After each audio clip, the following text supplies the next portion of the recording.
can't stop looking at this magic. This is magical.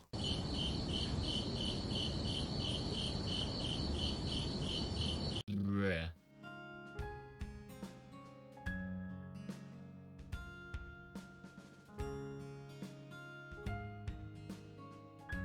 Hello everyone and welcome back to the Refresh Step where you recover yourself for the main step. I'm your host for today, tomorrow and the foreseeable future, Theodore Lu. And I'm the hottest paddler in the UK and admin of the Bell Space English Wiki, Ayumu Seiki. 誰にでも優しくしないででもそこが好き You know what? I just went to my sister's place the other day and then because she was living in like the rural area, it was like I was like when I go home and then like it was almost sunset and then it's like like sunset in the rural area. This is like the perfect place to be building a then like the song just played in my head like no it's like this looks like a nice to build a family. 誰でも優しくしないでそこが好き胸がキキュンキュンお耳ピコピコそばにいさせて you know what's the fun thing as well? Like we What? did like the popularity poll for like the 1 minute Diva article, and actually in her group, Gayatri Fox won. So that is the power of the Fox waifu. Yay. Oh my god, yeah, it's like I've seen so many comments saying I can hear this picture. Actually, Gayatri Fox passed to the next round, but like it kind of tied with COC 12, I guess. I did put Draco Monica as the cover, so I guess she does have an edge over Gayatri Fox and the other two contestants. My goodness. Yeah. But yeah, I would have won the Wolf Waifu to won by a landslide, just like the 4 witches. Like the 4 witches, for some reason their vote was the lowest, and then like I woke up the next day and like, oh, suddenly it's like 50%. It's like the biggest winner so far. There are 4 choices and they got like 50% of the vote. So it's like, oh, that's big. Yeah, but how many people voted? That's the thing. It's 20, I think. Yeah, 20. So 10. That's actually surprisingly a lot. How do you even get that traction? Well, No, wait. Okay, now it's now it's gone. Okay. Yeah. how do you even get that traction? What? Yeah, I think it's the thing with the YouTube community post, right? Because if you give them something that is like easy to interact, I think like people wouldn't mind just pressing one single button. I think that's even much less of a, let's say, commitment than reading the article even. But yeah, thank you guys for voting. Now we can know who is the best girl. Yeah. The last one for the first round happens today. So yeah, we will see because of my really broken bracket, we will see whether Noah Floor or Double Fifth will go superseded to the top 8. Unimpeded superseded to the top 8. Because like surprisingly now from so far there are only 12 votes in for this bracket, for the supersede bracket. We have Fleur Sisters at 42%, Monochrome Fantasia at 25%, and Double Vivid at 33%. So yeah, Double Vivid can win this. Nice. Like I scrolling on YouTube and I see all those memes, Mm-mm. and I was like, oh my god, people are starting to use YouTube channel to post memes now. Yeah. So like they don't even make videos; they literally just use community posts to post memes. Like, I know, right? why? Yeah, and some of them they even have like double our subscriber counts. I was like, oh, double subscriber counts of both our channel combined. By the way, it's like, oh, I probably should post more memes, but no. Nah. Yeah. I can't be asked. I use YouTube to make videos, not memes on community posts. Exactly. If it can connect to a video, I'll make the community post. But like, if it's just if I make a community post just to post memes, then I think like it's kind of defeats the purpose. That's why I have a personal Facebook where I post memes in a safe space only to my friends that I know in real life. Yeah, makes sense. Yeah, or that's why I have Ayumu's personal Discord to post memes. Oh yeah, like you always just dump me all those Yeah. random fantasies that you have, Oh. and then like I was literally telling Eno, I don't even know how to respond to him, man. Well, I will give you the sandwich if you give me the sauce. Bruh. Bro. Yeah, I don't know. It's sometimes, it's just intrusive thoughts, and I think this is cringe, but I don't know why. But I think like Ayumu should listen to this. Oh my god! Actually, talk about cringe. I need to share you something. Cool. It's a video, so you can only watch. You can watch it later. Okay. But like before I forget, you can't escape the cringe. You had to know this cringe. Mom, I'm scared. My goodness. Okay. What is this? Oh.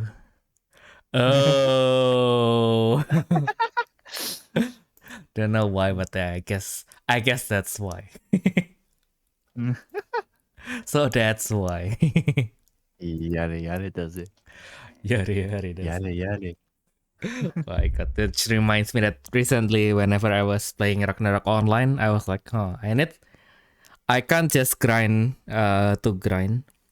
I kind of to take my mind off grinding for a while. On my other monitor, I put on JoJo's Bizarre Adventure. So I need to catch up, and then like, turns out Why JoJo of all things? Because I am still in part 3. I need to catch up. There are there are like 100 more episodes in front of me, so it's like, need to. I'm not bothered to start JoJo. I'm not even interested. Yeah, I did the wrong thing why I continued JoJo. I befriended Gino, that's why. that's where my life went downward. He introduced me to stuff like JoJo's Bizarre Adventure. Do you know the one of the meme songs in Grand Blue Fantasy? No, not really. It's called the Song of the Man. I will send it to you later. Song of the Man. Okay. Yeah, it's the Song of the Three Men. Even. My goodness. But yeah. Okay, that's about our questionable friendship friendization aside. Let's kind of review a little bit, because after last week we got some pretty satisfying refills. We need to see if they can hold up this week. First of all, we have then Diva Aqua Ersion, which she puts up her hair like the typical princess in isekai series, where she will end up betraying the main character.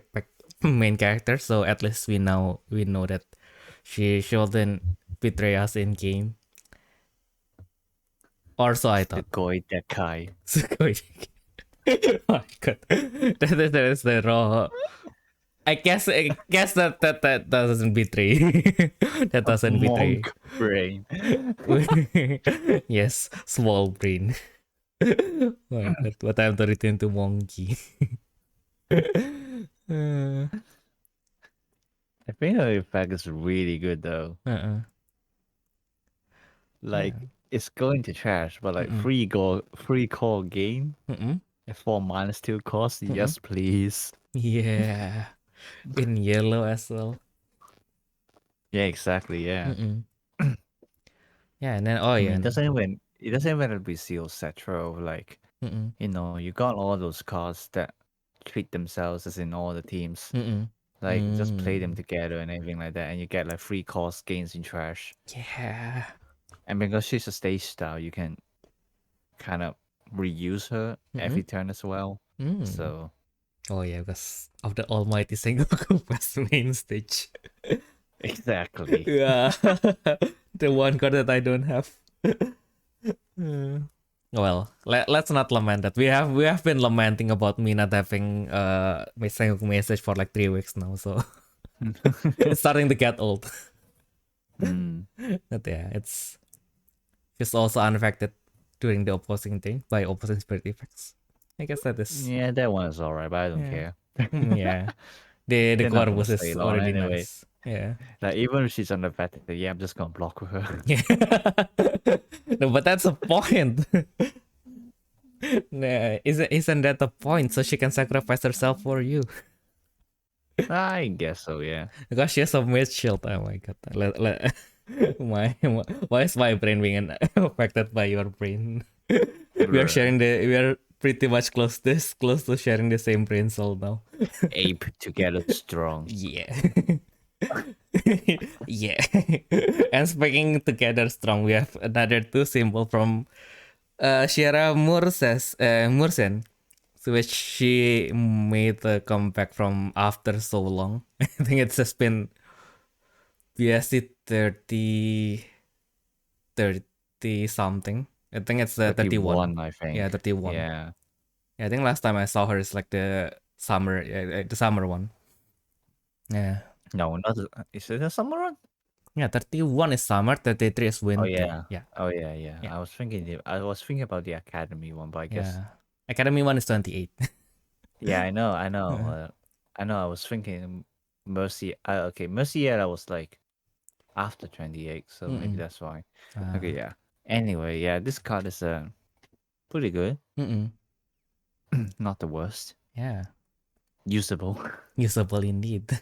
And like especially since we were talking about like what can the Tendiva do after you collect all the spirits, and then now if you have 3 Tendiva spirits in your field, she can be summoned at basically 5 minus 3, so at least 2 costs. If you want to use her effect, then you can just spawns everything that has 2 or less cores. Oh yeah, and she has double symbol as well. Yeah. Yeah. And she has an R, so she'll be foil. And yeah, my god, she's so gorgeous. I hope they made the promite for her as well.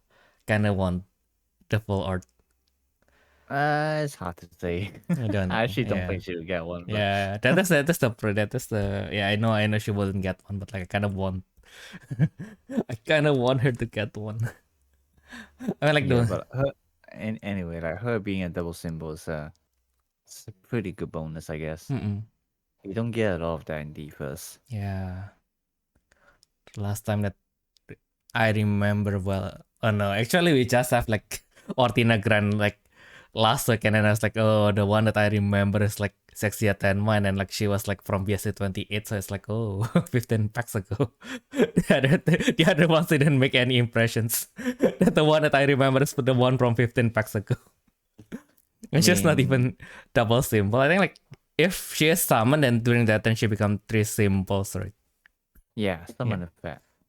It's a summon effect. Yeah. And then you also have School Band Noah. Which is 2 symbols on attack. And then you have Monochrome Noah. Yeah. Which keeps 1 more symbol to all through a card.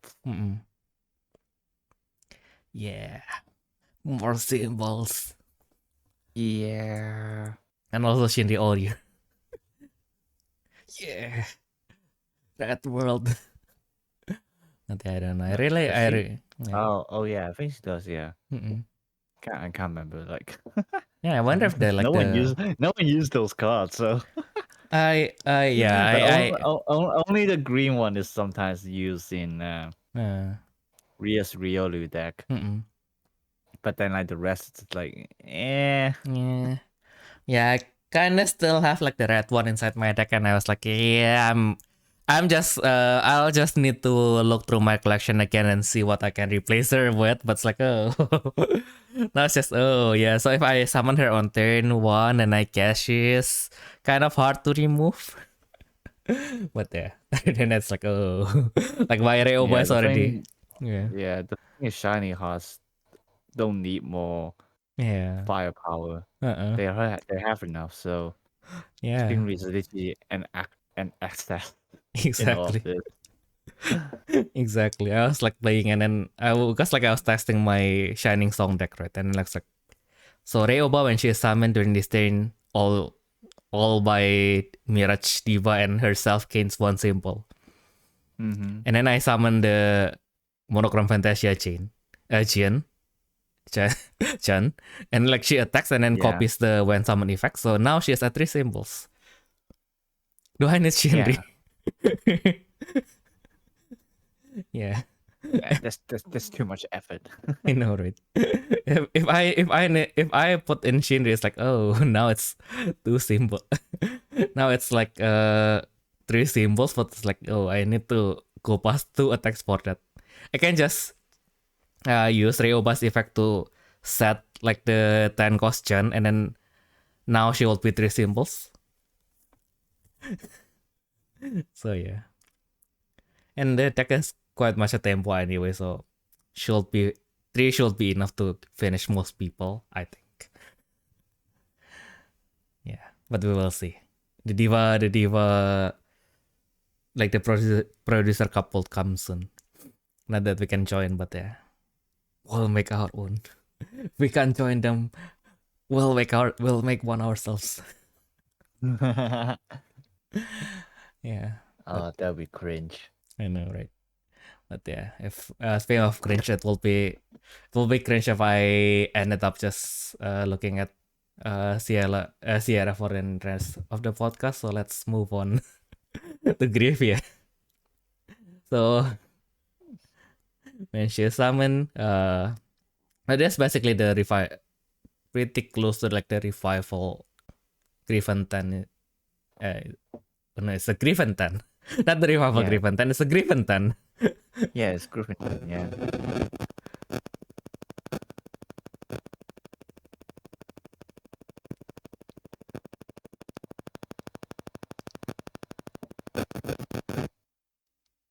Okay. Yeah. Yeah. Yeah, it's literally just Griffantan. It's just the versus return to the hand instead of being discarded. And no rush. A lot of return to the hand, yeah. Yeah. I don't know. Like, to be fair, Griffia's cards is like almost there. Useful. Yeah, it's like almost there. Yeah, it's kind of like almost there. Like, you may see some use of her, but most of the time you're just like, nah, I'm not gonna bother. Like, especially again, she's in Shiny Hearts. And like, all the other cards in Shiny Hearts were like, destroy, remove course. And then got Griffia, bounce the hands. Like, what the fuck does that do? Oh, I got the burn, man. The burn. Just because Shiny Hearts doesn't mean you need to burn her until she is red hot. My god. Like, the fact is that, like, if you want to return the burst as well, you got Spitz Draconi. Which is the requirements also summoning by effect. But like, she also gets to gain a core to the reserve for life. So, you know. Yeah. Might as well not try to trigger anything while you want to discard the burst. Yeah. Yeah, well, I mean, in terms of resource gain. Like, Spitz Draconi also return the burst to hand, but And I mean, like the Wait. condition is completely the same.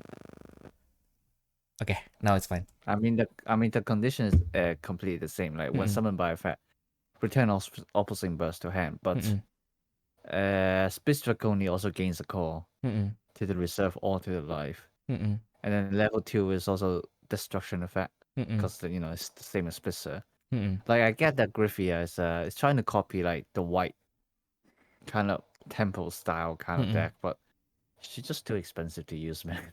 Yeah. And it's like all the other shiny hearts just way too explosive. Like even Rabi now can just Corpus to refresh one. It's like, oh. Yeah, exactly. Yeah, like the monochrome. Yeah, attack, refresh, unblockable. Like what? And then Sandy Leonora is like, yep. As long as you can put something below me, I can keep on attacking. Exactly. Yeah. And then there's Ryoba. Yeah. It's like, yep. What is this rule book? I don't need this.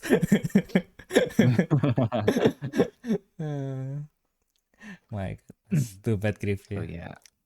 But actually, in terms of Griffia, this one is actually pretty good. So I don't know.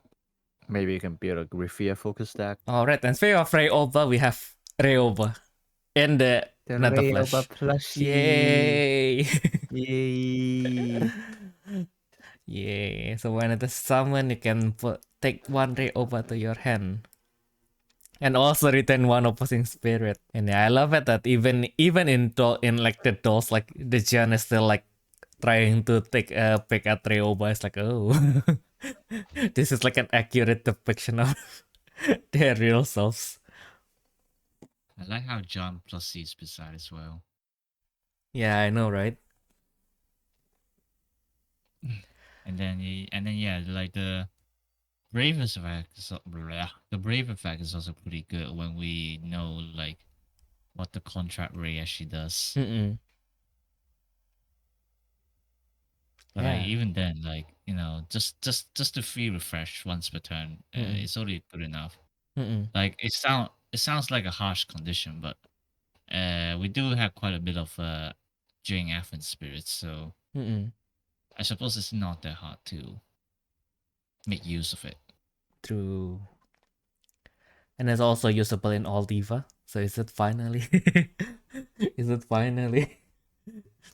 Nah, it's like, is it finally the time for me to try hard again with the secular deck? I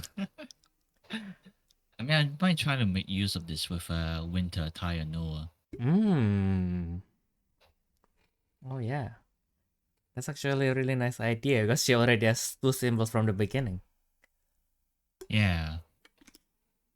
So, I don't know. We will see.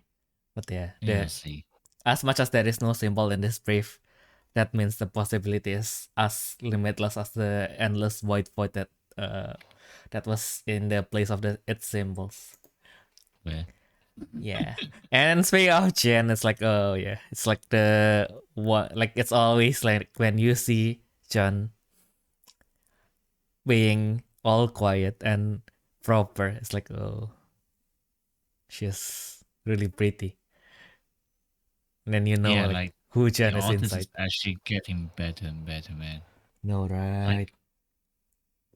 I mean, to be fair, it's all anime art, so her face is like pretty normal. But like it's the color used that like kind of makes her stand out. I don't know how to describe that, but like when you first saw the art, you just think it is it's a very good art. But I don't know why. Yeah. It's like the color tone is just used really well. And I suppose that's also the uniqueness in that, like, because like John's color palette is actually pretty rare, I think. I mean, the blonde hair thing isn't uncommon. You got the blonde hair plus the red, the white dress, which is pretty common. But then you also add in the red stripes in there. because she's supposed to be Judgment Dragoness, and Judgment Dragon is actually white with red stripes. Mm-mm. And then, but I think the most unique part is actually her pink eyes. Mm. Like, even just anime in general. Mm. Can you, like, how often can you think of a character with pink eyes? True. So mostly Yeah, going to so be like a like, demon character that is like on the final 3 episodes that you will not Yeah. remember. yeah, it's usually like a demon character Mm-mm. or as something that only happens when the character goes crazy. Mm. Like I remember I saw somewhere was like there's this character with pink cat eyes when Mm-mm. she's going crazy, but I can't remember which character was that. Mm-mm. But like it's just in general, pink eyes is so rare. Mm-mm. So like John design is just like unique in general Mm-mm. as a character. Mm-mm. So like her art is just really pretty. Mm-mm. Yeah. And I don't know. I think like for me it's mostly about the cap because like we know like who Chan is in the inside now. So it's like, oh, when she's not like What? that, she's like this. Right. Yeah. Yeah, like the typical Ojo Sama which goes crazy. Yeah. It's like when we say that she likes Treoba, she likes Treoba. And I only realized like when this cast first released that like I know that John is an Ojo Sama, but then Mm-mm. like I didn't realize the way that she like her tone. Mm-mm. But like you can see from this flavor text. That's why. I just watched Dearmon as well. Oh my god. But yeah, like, and then now actually I can't imagine, Mm-mm. cause like I can't imagine John saying Desuwa. Mm-mm. I mean, granted, most of the time when I hear that, it's like it's from a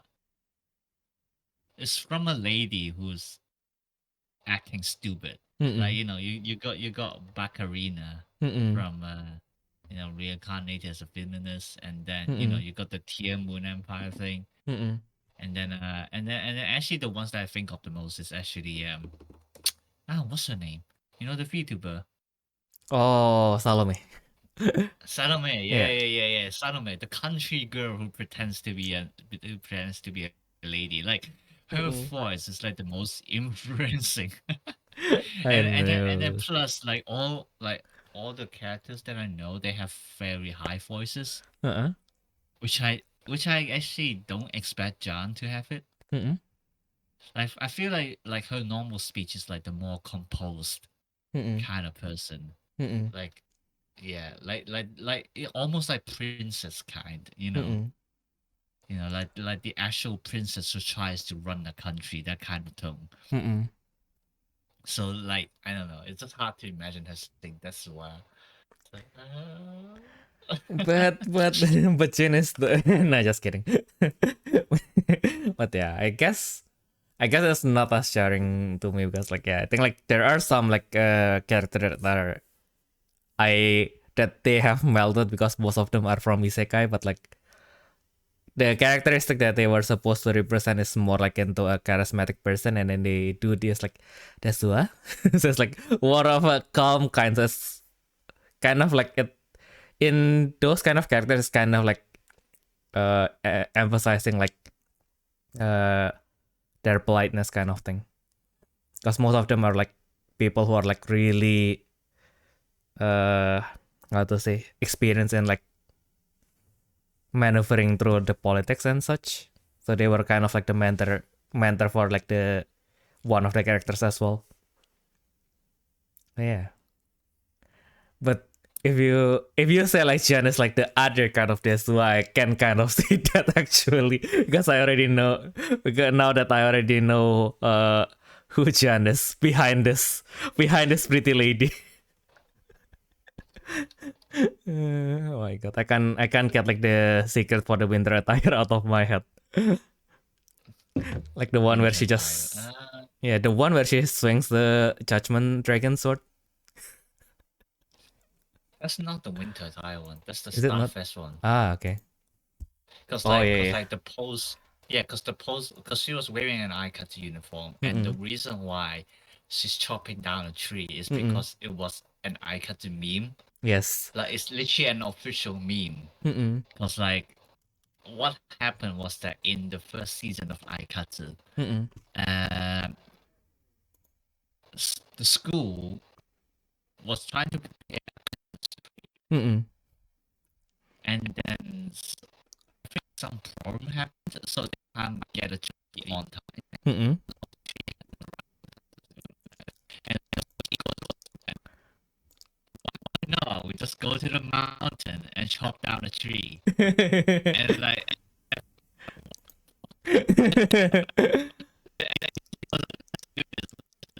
oh, yeah, right. So, okay, sure, I guess. So they went off to chop down a tree, Uh-uh.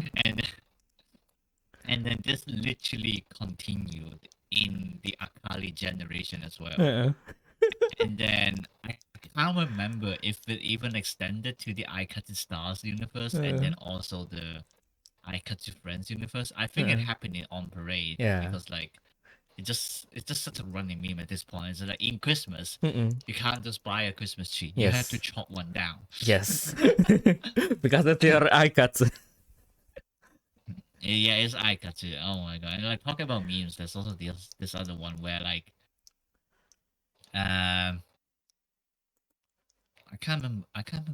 I think it's so that Ichigo was trying to visit fashion brand to, well, quote unquote sponsor her. Mm-mm. But the fashion brand was on the top of a cliff, Mm-mm. and then Yeah. and then I think the elevator Uh-uh. was broken or something, so she couldn't get up. Uh-uh. And then but she was like, "Oh God, no! I don't have time anymore. I need a new dress for my concert." Uh-uh.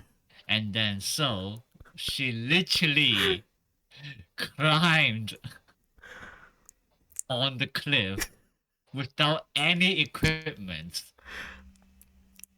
and then reached the fashion brand safely. Yeah, this is why Aikatsu. And, by herself as well. There was literally no one with her. She literally just went to the fashion brand by herself, realized the elevator wasn't working, and then she just climbed the cliff herself. Why the fuck would you open a fashion store on top of a fucking cliff? But yeah. And then funny enough, Uh-uh. because of that experience, like one of Ichigo's hobbies now is rock climbing. That is commitment. That is commitment right there.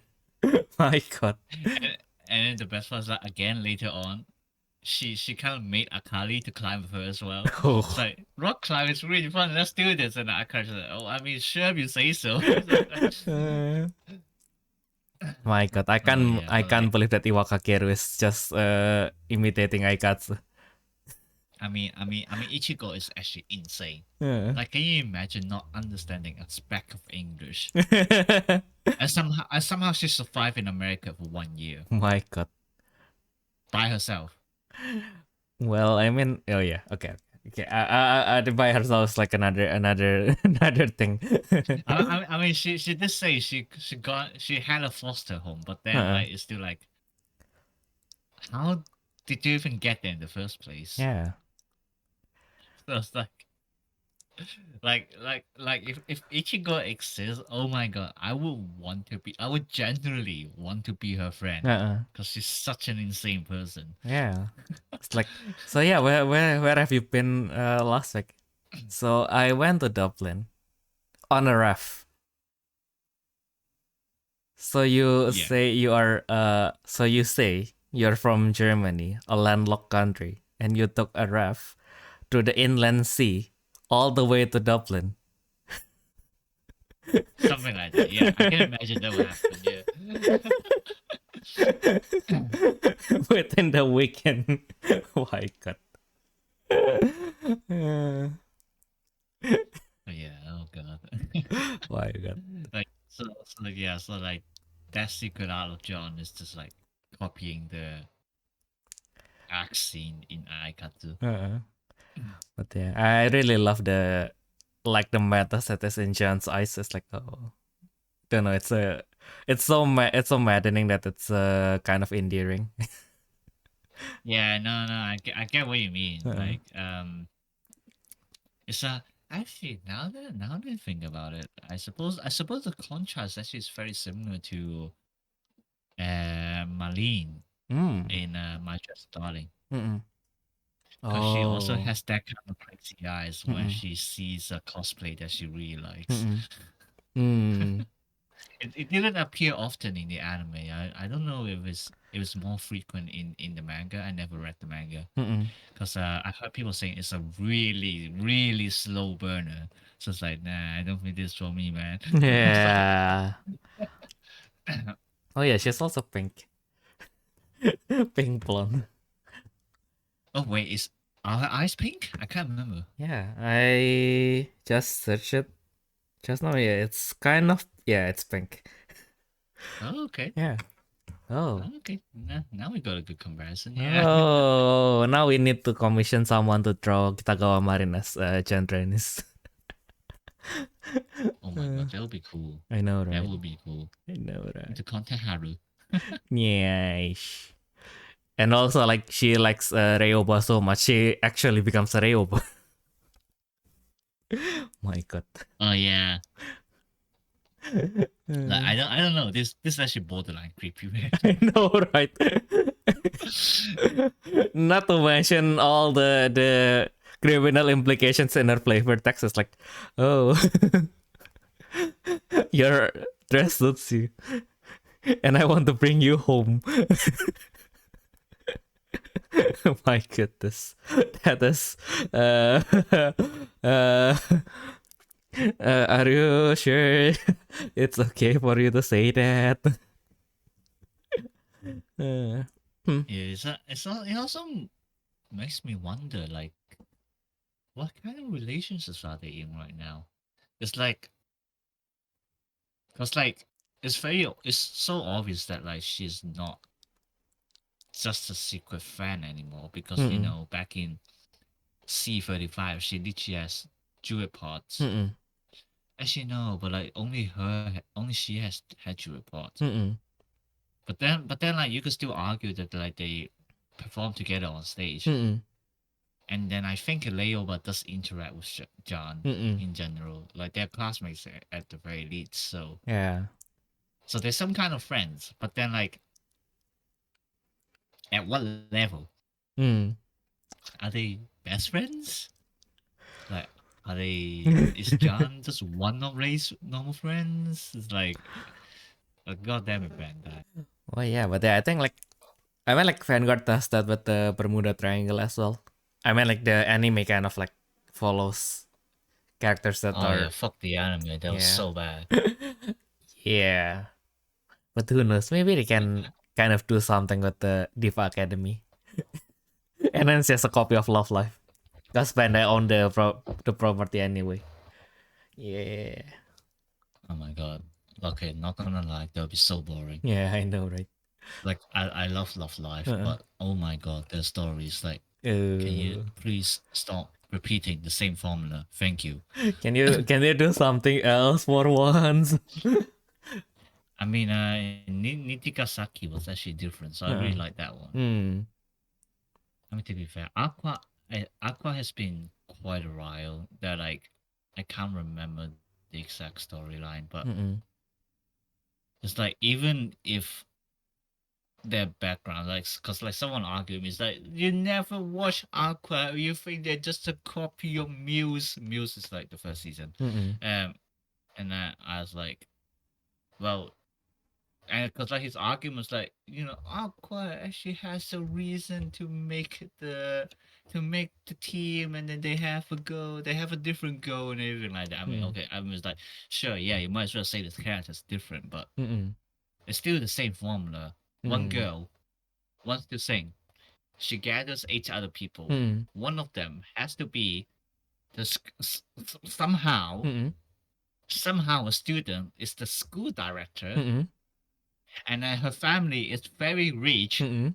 very rich, so that she basically sponsors for everything they do as well. Mm-mm. And you gotta and then what? You gotta have this Tsundere girl, Mm-mm. and then you gotta have one that's just like annoying because she's a fucking chunibyo, Mm-mm. and then you got like the semi-serious one, Mm-mm. who's like, I don't know, just like can't be helped, but like also fuck around the protagonist. Mm-mm. And then like you got the student council president Mm-mm. who has to be rejecting them at the first half of the season, and then somehow accept to become one of them at the later season. Mm-mm. It's just like, bro, like, why? How are you so lazy, bro?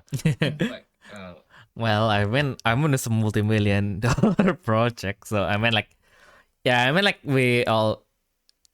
it's formula, having a formula is sometimes not the problem, right? It's the execution, like, in the end. I mean, I still like the girls, but Mm-mm. I don't know. I just feel that like the story is boring. It's like Mm. Yeah. It's so funny because like I tell the others, yeah, I listen to their songs, but I don't watch the anime. And then they're like, how is that even possible? It's like, what? It's a multimedia You're project. not gonna you're not gonna listen to songs just because they don't have an anime. But then in that case, every non-Japanese songs are dead because like they don't have a story behind it. It's just a fucking song. But Taylor Swift, though, no, just kidding. I don't listen to her, and it's not because her song doesn't have a story. It's just I don't listen to her in general. But yeah. Yeah, like for example, like I listen to Maroon 5, but it doesn't mean I'm gonna want to understand like the background of Maroon 5, where the fuck he came from, what his birthday and everything like that. Yeah. I just listen to his fucking songs. I mean, it's the same with Love Live. I don't watch their anime. It doesn't mean I don't like their songs or I don't like their characters. It's like, but how can you like the characters if you don't know the story? It's like, well, I like their appearances. Is that not enough? No, no, just kidding. Do I actually have to like everything about them? Nah. Yeah. Yeah. Yeah, I mean, like, we are friends, but it's not like we agree to each other's opinion all the time. That's what makes us friends. Yeah, exactly. Yeah. Because we know that there are some things that we don't agree about, but we accept each other anyway. Yeah. So yeah. Yeah, talking about that, it's been a while since I last played a Love Live game. Yeah. Same. Anyway. I think my last time was before my iPad died, and then now my iPad died, and I just lost every single one of my progress. And the game ended anyway, so it doesn't even matter now. Yeah, for me it doesn't matter. Like I don't even care about the gacha. I just play for the songs. Yeah. So it's like, you got this character. Oh my god, the art is so beautiful. It's like, oh, I got it. Yay. Yay. Yeah, I mean, like it's always at the most random moments. Like, oh yeah, I'm just gonna do this one pull. Oh my god, fucking hell, I got a 5-star. Yeah. No, I mean, like the English service of the second Love Live game, I think they announced it, and then right away they announced like, yep, we will be closing this in 3 months, by the way. Perfect, Bushiro. Good job. And like that? I can't remember. yeah. And speaking of a good job. Because I only played the Japanese version, so. Yeah. Oh, wait, actually, we haven't even talked about the card. Yeah, I know, right? I was like, oh. Finished with the effect. Yeah. Yeah, we didn't even talk about chance effects at all. Oh my god. we only got to the point where we were talking about like she becomes Ryoba herself, and then like I don't know how that goes into love life, but it's like oh. Oh yeah. For those who don't understand, when we say Yeah. like she becomes Ryoba, it means like she has an effect that says this card's less spirits is also treated as Ryoba. Yeah.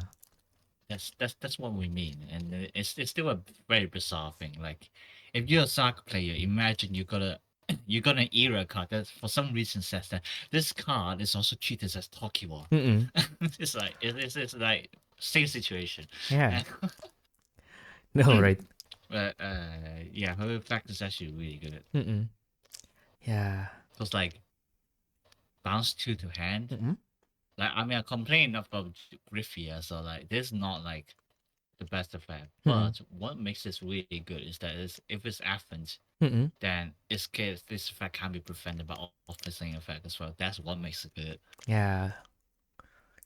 And then like the Athens is also doing either attack step, Mm-mm. so like she's just a really good defense in general. True. And then like also capitalizing the plushie from last one and just now, like you can just advance her on to your attacking Ryoba, slap the Chan, and then use the plushie's effect to refresh, and then you can retain your soul core on the second attack. Yeah. So some good utility with her. Yeah. Time to use her with Omega 1. My goodness. It all just ends in Omega 1, wouldn't it? What do you use Agito for? Going into Omega 1, of course. Yeah, literally 3 copies of Megamon Akito. Turn 1, going second. 4 symbols. Yay! If that is not enough, we have Omega Merciful Mode and Ultraman Orb. Is it Orb? Yeah, there is one Ultraman that also has basically like the same like I think like the moment like Merciful Mode comes out, it's like, oh, this is like the previous Ultraman, but this one comes from an SD and it can coordinate into any cost 7 or higher. Oh. Yeah, it was Ultraman Orb. Yeah. Ultraman Orb Trinity or something like that. Yeah, that one.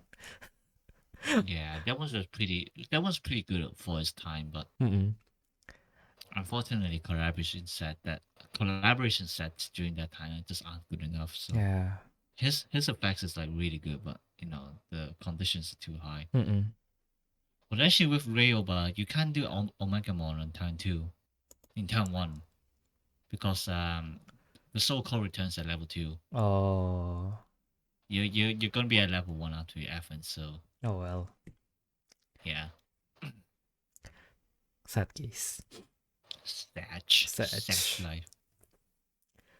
Yeah. Actually, you can't do that anyway because she can't refresh by herself. Never mind. Yeah. Turn 3 is possible. Not turn 2, but turn 3 is possible. Yeah. Yeah. But that is something that you can do. not something that you have to do. But anyway, since we are talking about Ryoba, let's go back to the Together Forever Ryoba, which also features her costume from her very first version, her actual private wear, which is really nice. Actually, I think Feng Nin and Rias was. Actually, no, Rias got a new costume. Because got a new dress because we never actually got a private wear version of her. Yeah. I mean, we do, but like it's literally her pajamas, so it didn't really count. But yeah, Feng Nina was also wearing her original one. Yeah. Yeah, I can't remember what Rias was wearing. Yeah, Rias, I think. Oh, right, I remember now. It was like a dress, and then like she has like 2 little black wings on her back. Yeah, it's basically the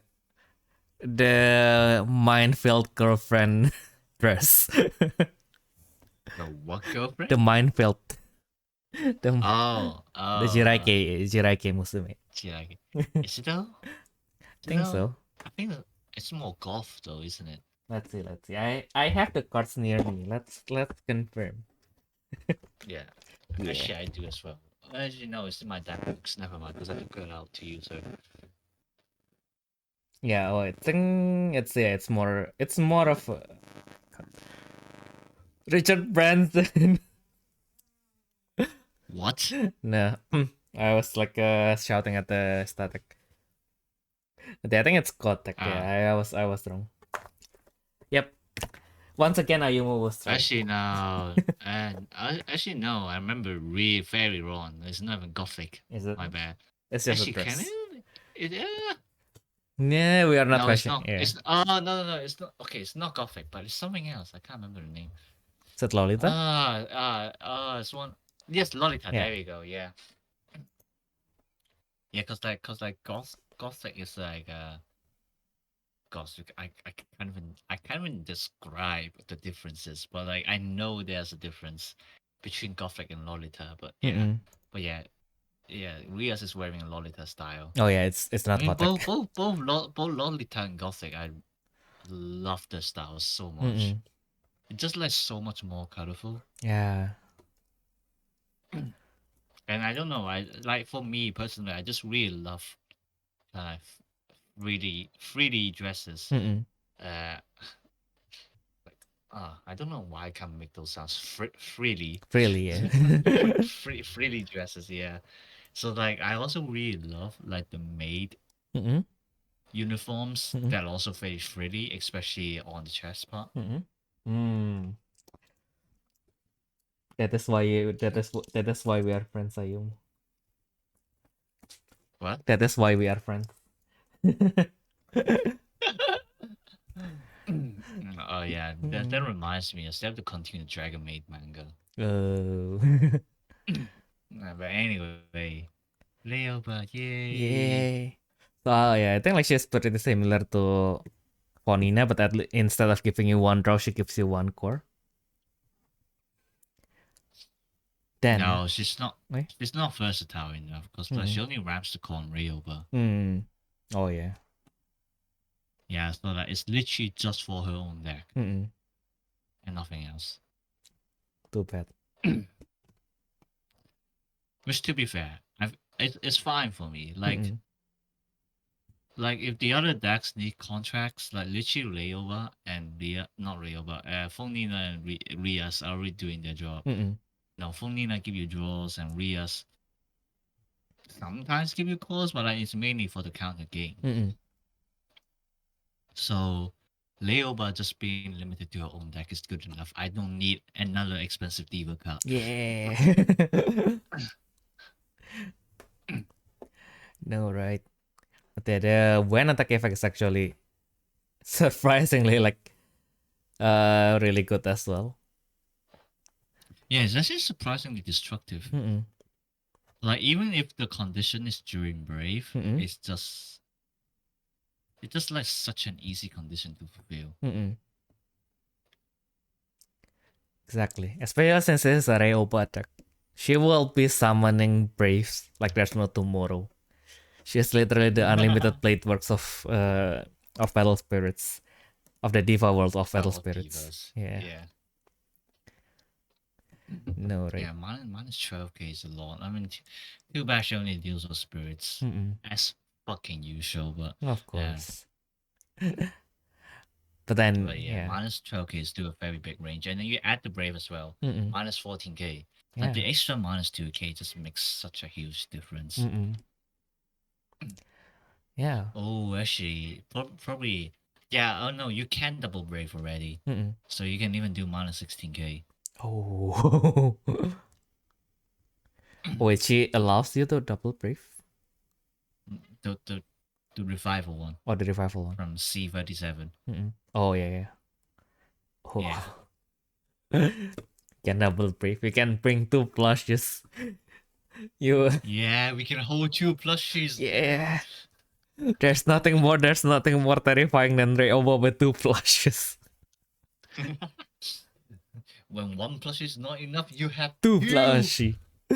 Why? And you can refresh twice. Yeah.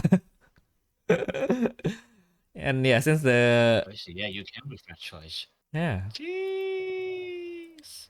Yeah, and the Chan has Ryoba's name. That is why this is mechanically important for her to have Ryoba's name. Although the lore implication is a little bit creepy, but like mechanically this is very big. Yeah, exactly. Yeah. Yeah. Because now Yeah, like as a contract card, Ryoba just really good. mm-mm, You know, adding 2 counters on attack, yeah. minus 12k max, and you even get call gain as well. Mm-mm, So it's soft once per turn. So Mm-mm. like, I think Ryoba is gonna be another card where you just slap 3 copies in. plop. and then you Mm. and then you just and then because she has shiny hearts you can just bring Rabi. And then it's like, oh. So you use the cost 1 Rabi on stage, summon 1000% charge, and then like, yep, Corvus 2 to Ryoba, and then Corvus 3 to each of my Ryoba.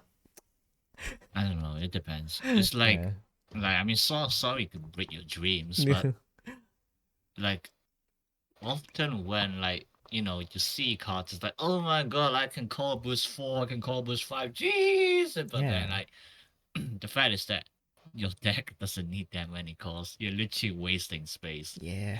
And Leoba is gonna be one of these decks. Mm-mm. Because like, even right now, Leoba has enough cards that she can literally mix a deck by herself. Like, you don't even need John. Mm-mm. But like, some of the John cards are actually really good. Like, for example, the one from PB27. It's like, give you 3 more copies of Show Up. Mm-mm.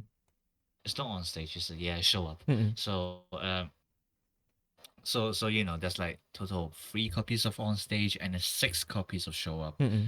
And technically you can even have more because like there's another cost 5 off shot John Mm-mm. that can also show up Ryoba. Mm-mm.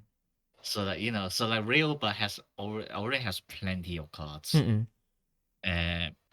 to like fit into the deck that like you literally not allowed to add any other extra cards into it. True. I mean, granted, like this contract Ray is gonna be a different playstyle to Starflex Rayover because like Starflex Rayover clearly doesn't need any Braves. Mm-mm.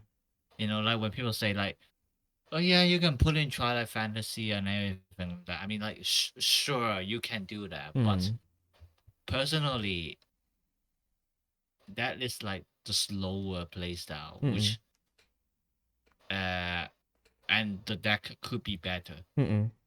Like, I think the optimal version is just you just don't play any Braves. And you just try to do 2 light burns every turn, recycle rail, but just repeat, rinse and repeat and stuff like that. So like, but like even beside all that, like half and deck, you're already using the so-called. You're not gonna have solo stage at any time soon.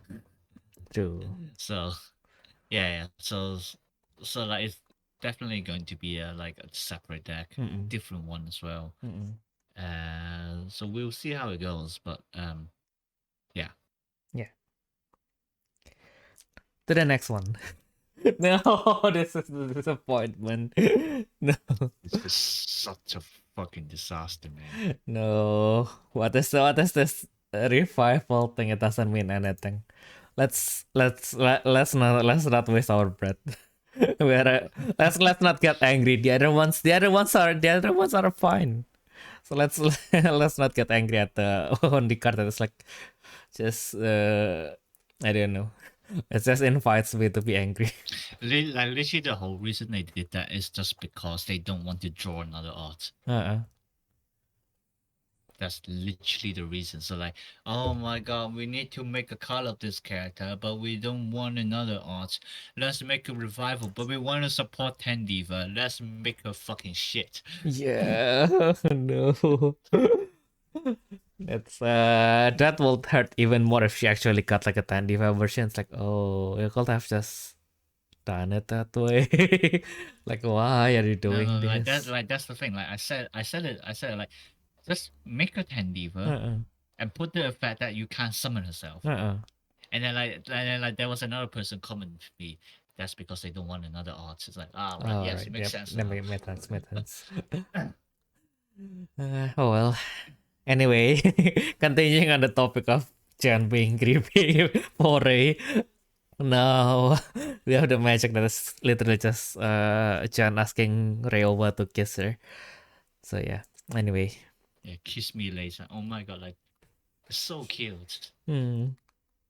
And then now you can even like what I'll just talk about the color palette just now, Mm-mm. and right now you can even see clearer Mm-mm. how you got like faint pink highlights on Mm-mm. her hair, Mm-mm. and it actually makes the like just like the color combination in general. Just like I don't know, it looks very sweet Mm-mm. because like especially when like both of the colors Mm-mm. are kind of like bright colors with often positive meanings. Mm-mm. So when you put it together, like it just like creates a very nice visual sensation. Mm-mm. And like the background as well is simple, Mm-mm. but it also I don't know, it's just pretty. Yeah. It's like a wallpaper that I want to have in my home. Yeah. I think someone mentioned that it kinda looks like a Honeyworks album. True. I was actually thinking, it's like, no, I don't know. Like this looks. I mean, yeah, like the aesthetic looks very similar. Like, where have I seen this before? And like, oh my god, yes, Yes, Honeyworks, Honeyworks. of course. Of course. You want your love song? Honeyworks. Yeah, but like, I don't like that song. Oh yeah. Oh well. It happens. Yeah, it's just like the song's a little bit too cutesy for me. Mm-mm. I don't even know cutesy is the right word, but like it's just like the genre, just not my type. Mm-mm. True. But yeah, Yeah. And then this card is Mm-mm. I don't know. Like I suppose in a diva only format is pretty good, but like in general, I actually don't see too much of a use with it. Mm-mm. Yeah, if this is in Saga though.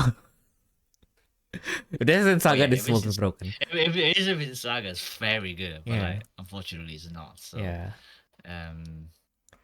I mean, if you join to her early game, like it might help a little bit, especially with how most of the contract cards still cost 3 or less. Mm-mm.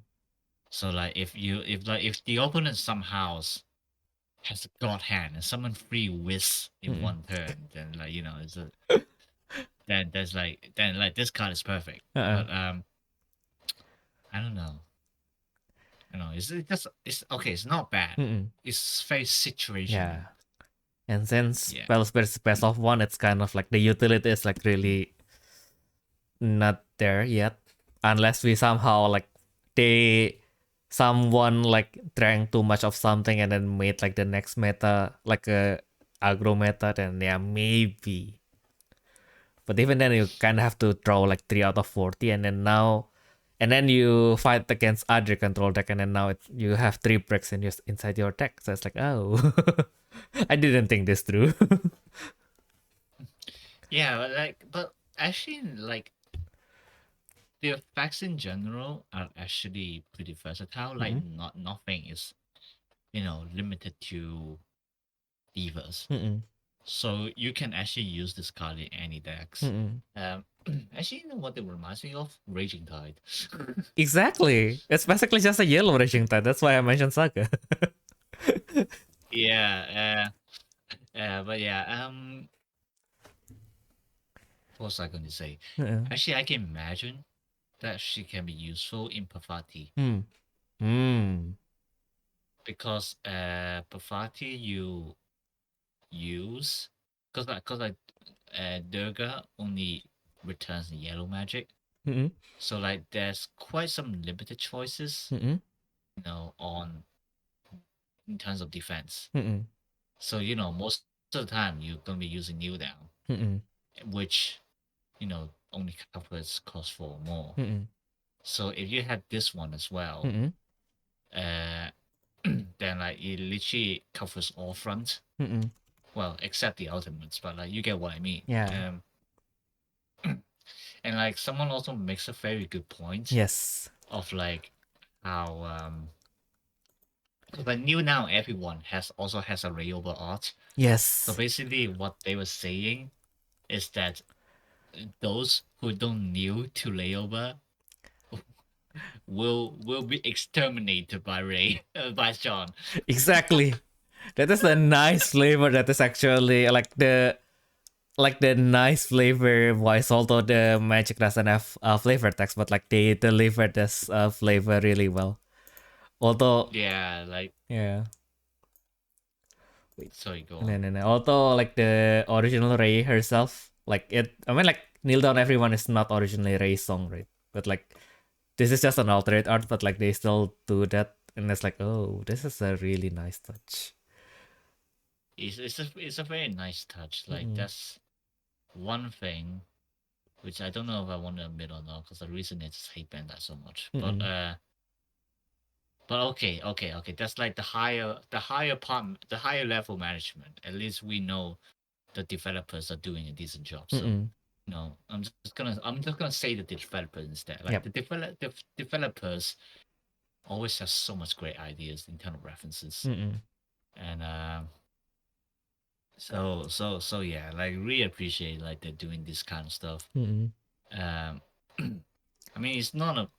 I mean, there's much to be said about the set in general, but at the end, it can't be helped. Like there are too many times because like when you're a developer, your mind just think differently to the players.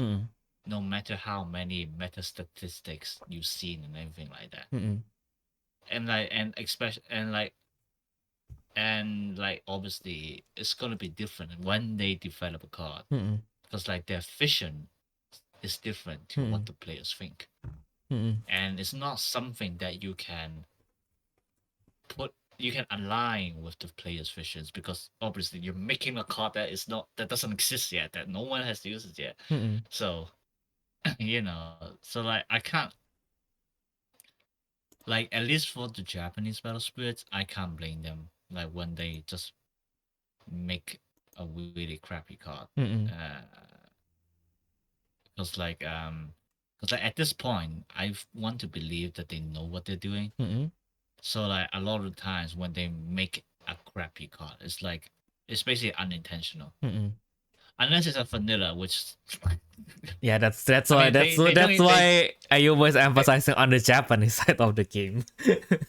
Yeah. Like the Japanese side doesn't even do vanilla anymore. Actually, like when they actually make a vanilla card, it actually has uses. Yeah, and that's like a mind blowing thing.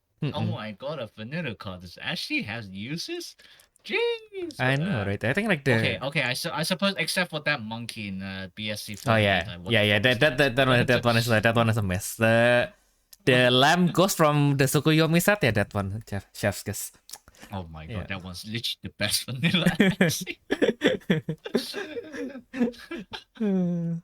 I know, right? The timing is just perfect.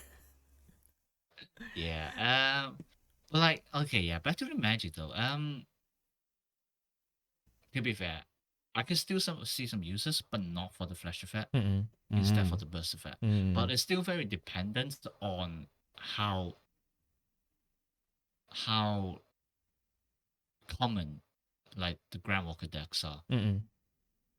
But like if you manage to catch them off guard, so, they activate a grand skill and then you just open the burst. It's like, haha, now you are the spirit card attack. Yeah. So yeah, like I can see some use with this card. It's honestly not the worst. So we will have to see. Yeah. Oh yeah, especially since it can't be discarded as a burst as well. So it just makes it extra decent. Oh yeah, I guess. Against. But no, what if we are talking about Superstar? Yeah, nope. Against Superstar, this is not going to save us. There's nothing. If it's against the Superstar, there's no more truth. There's nothing beyond this battle. This is all meaningless. But yeah, let's before we go into even deeper, we got the Wisesi Thunder, in which she is still in the mindset of serving Sandy, although Although Sandy scolding her because this is also her party. This is somehow feels very endearing. I like all I can say is that I wish that one day I would see someone who I'm willing to serve for like 24/7. Like if I see a guy like that, like if I see a person like that, like they have to be really amazing for me to have that mindset. Like, oh my god, I have to serve this person 24/7. So what you are saying? You wish you were born in 1500s in service of some British king. Probably. I mean, if the king is good, I don't mind. Like, to ask me, would I, if I had the chance, would I want to serve Queen Elizabeth? Yeah, that's her name, isn't it? Yeah. I start forgetting things because you just get names mixed up. But like, yeah, like if you ask me, would I want to serve Queen Elizabeth? I was like, yeah. Probably. Why the fuck not? Yeah. I mean, she does some fuck up stuff, but for the most part, it looks like, good. yeah, like, and yeah, I mean, I don't really get into like the politics and history that much, but like, at least just with the common knowledge that I have about her, like, would I want to serve her? I mean, sure. Sure, I guess. I mean, the pay is good. She literally owns a country. How bad can it be? Yeah, I mean, granted, I will probably need some abilities to be able to have that chance to be in that position. But like, you get my point. Yeah. But like, what I find even more amazing is the pose that she has. Like, why is she always standing like that? I know, right? And like, and what's even better is that like, how are you still balancing in that position with literally 3 glasses of wine on your palm? Yes. I was a waiter, but like even I would say that like I'm not confident to be in that pose while holding 3 glasses of wine. That's called mastery, Ayumu. She made it look so easy. True. I mean, true. Yeah. True. And yeah, But yeah. Her effects is like her effects is really good. I mean, too bad she's only in the Grand Siesta team, but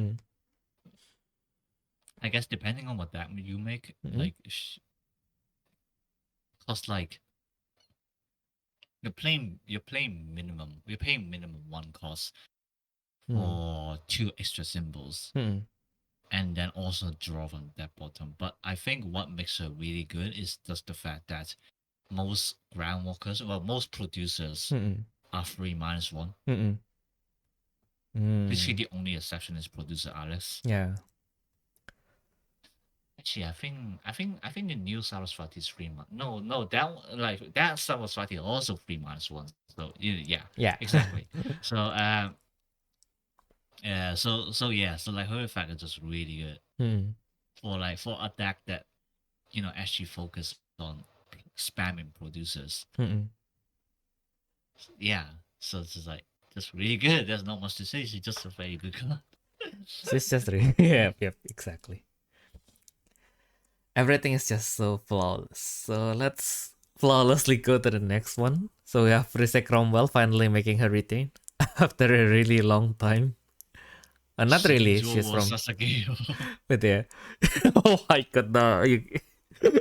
It's actually correct. My god. It's no, it's not. She's not even putting it on the correct side. So no, because it reminds me of this is actually because someone posted a meme. Because like there was an episode in Attack on Titan where like I think it was Coney. Was like actually put his hand on the wrong side, and then you know like the trainer, the one with the bold head, is like, is that where your heart is?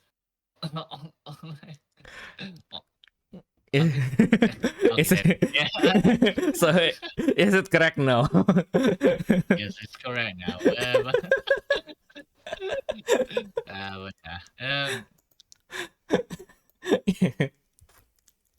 But oh my god. Yeah, like she continues to give some very amazing effects. Mm-mm. Actually, Mm-mm. yeah, it was like yeah, the first effect is really good. Mm-mm.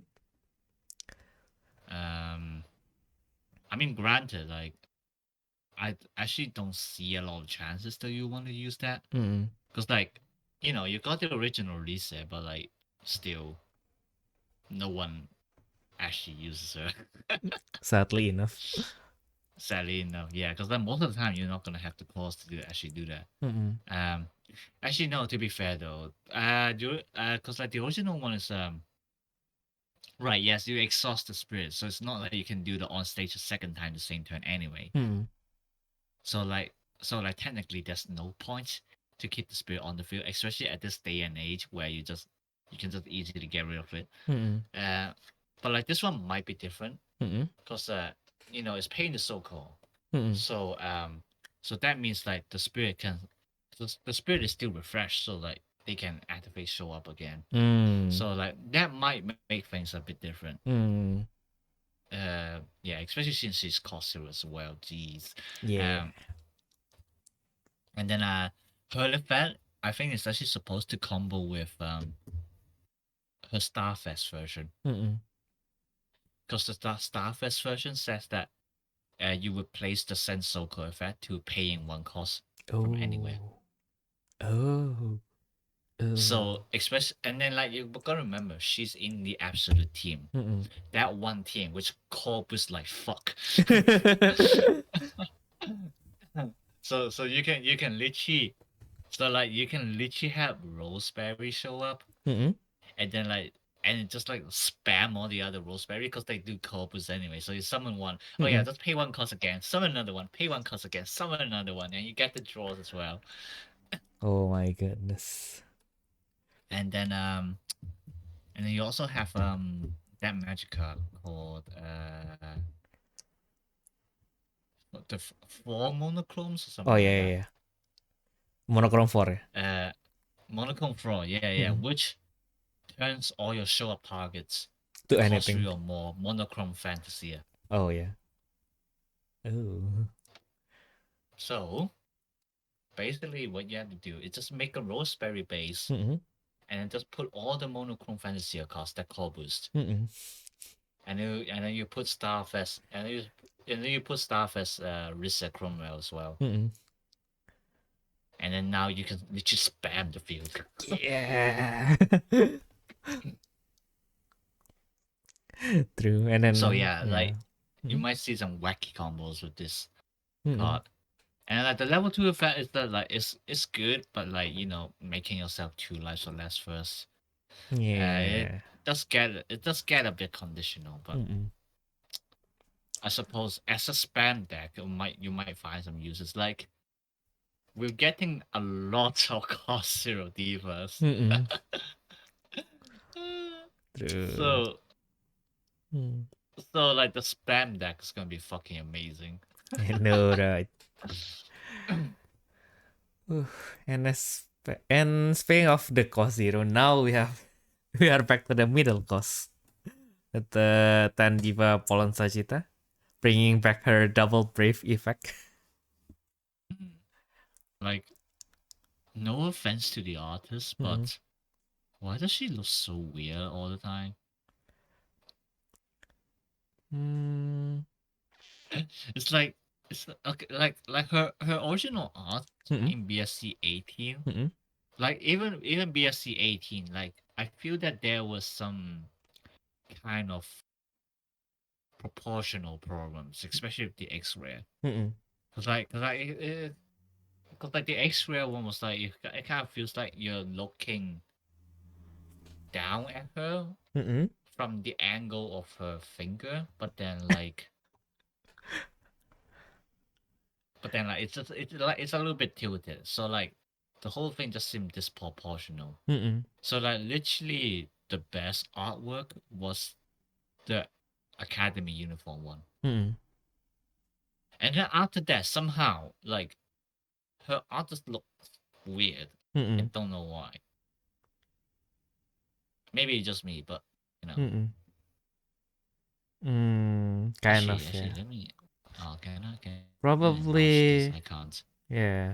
yeah. Her off-shot version looks fine. I can't. Short version? I can't remember. Yeah, she has an off-shot version. She has a Starfest version. The secret one looks fine. The normal one I can kind of understand. Academy uniform, yes, it's arguably the best. The monochrome Fantasia, don't know why her hand looks so thick, like proportionally speaking. Like her hand looks like way bigger than her compared to her all other body parts. It's like, oh. Oh yeah, exactly. It's like why? Like just like somehow there's just something weird with every artwork. Mm-mm. Okay, to be fair, the Starfest one looks alright as well. Mm-mm. But yeah, but like I don't know, like the image for me of Poland is just like not the best. Mm-mm. So, but anyway, anyway, Anyway, the rest is alright. I yeah, guess. she's just like alright in general. Actually, let me check something. Mm-mm. Mhm. What are Okay, it is the same. It is the same artist. Mm-mm. Cause like, huh? Yeah, I think I get what you mean. Oh like my god! the Like it's aesthetic it looks just repetitive. looks. Yeah. Yeah, it looks so different. What the hell? Yeah, I don't. It Yeah, she like, kind if of you gives me the compare- vibe if of you- the opening to Ranking of Kings for some reason. Oh, true. True. Yeah. I don't know why. Okay, oh my god, I relate to that. Yeah. Oh my god. But yeah, if you compare the C81 Mm-mm. to like this one, the current one, Mm-mm.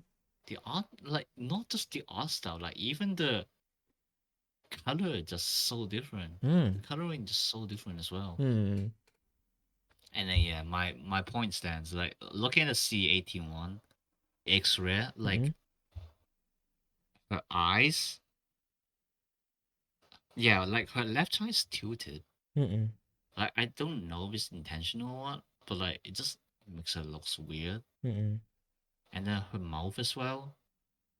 It's just like I don't know. Oh no! Now that you made me realize that it looks like way worse than I had thought about it like a few seconds ago. My God. Yeah, it's like I mean, like it can't be helped. Like yeah. I'm not a good artist, but at the end, I did gone on to. I did have a bit of training, so like even if I can't draw well, I can at least like notice like some of the ratio proportion problems and everything like that. Especially since like the one reason why I kind of gave up on drawing is because I can never get my proportion right. I don't know why, but somehow like I know like some people hearing this now is like, okay, yeah, literally your problem is like your proportion, so why are you judging other people's proportion? But also it's because the one thing that to fix constantly is proportions. That means that's also the aspect that I focus on the most when it comes to art. So it's very funny. Like I can't draw them myself, but I can recognize what's wrong from other people's art. So that literally my friends would come to me to ask for my opinion because like I can see what's wrong even though I can't actually draw them. True. Maybe you need this. Maybe you need this one product that I just sent you, and I accidentally just shown in the really smallly in my display. But if you know the meme, you know the meme. I don't know the meme. Okay. But yeah, I don't know anyway. the meme, but they look good. I might guess them. Yeah. Anyway, now that before my image of Poland becomes even more broken, we have the jumping step. Yeah, Yeah. the art still looks weird, but yeah. Yeah. The moment I woke up and then I saw this match, like, oh, my waifu finally. Finally, I saw Rabi. It's like, why? We are already like at almost 1 month to the reveal, and like, yeah, why is no Rabi there yet? It's like, oh, finally. Oh, Rabi will be there. I'm very sure this is like a hidden, unspoken rule between the developers. Like, we must put Rabi Darling in every Diva set. Yeah. No, right. And I mean, it's a good thing, but I don't know. Surprising. What is the aesthetics? I don't know. Yeah, like surprisingly, I don't know. It's like somehow the Rabi deck is still very unstable, Mm-mm. even though she has so many cards. Mm-mm. Like I think it's because at the end she's supposed to be a supporting character, Mm-mm. and then so it's not like it's like some of her cards just feel pretty lackluster. Mm-mm. And then like if you want a Corpus engine, like literally Roseberry does it better.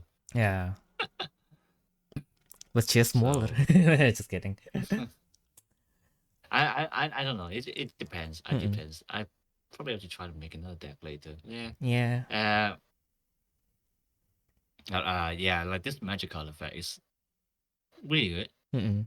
During this battle, one of your divas can't be blocked, and when leaving the field by opposing effect can be returned to the hand. Like literally, I was making a layover deck Mm-mm. like the day before Mm-mm. this card was revealed, and I was like thinking, I really want an unblockable card for Rayoba, and then like this came out, I was like, oh god, this is literally the perfect card. Oh. It's even better than Because, like, Temptation Ice. Yeah, cause like the best, cause like for Layover, Mm-mm. like I don't know why people aren't using it. I think it might just be high cost and because it's so hard to find now. Mm-mm. But there was Christmas Party John, Mm-mm. and I heard the fact it's literally all your during your attacks that one of your Layover becomes 3 symbols. Mm-mm. Oh. So you can apply that to Starfest Ray, and then now you have Jumping Step as well. Mm-mm. Just make her unblockable, take 3 lives, burn 2 more, done. Yeah. But I think the catch is that John herself doesn't have immunity, Mm-mm. so Yeah. it's very easy to destroy her because like her maximum BP is only like 10k or something like that. Wow. Yeah, I thought she was so- more tenacious than that. But yeah. So yeah, like that you probably need something else to make her stick on the field. But Mhm. like, if not, at least you do have like a 3 card combo here. Mm-mm. So yeah, that's something you can do. Yeah. In general, it's just really good, and then yeah, really the art just amplifies Rabi Darling for who she is, and I'm like, oh yeah, I can't stop looking at this magic. This is for what is it? What it is? This is magical. Bruh. Bruh. Bruh. Yeah. But the one thing that I kind of want to do is kind of bring Erifel and everywhere now, because yep, it's my flash timing first, by the way.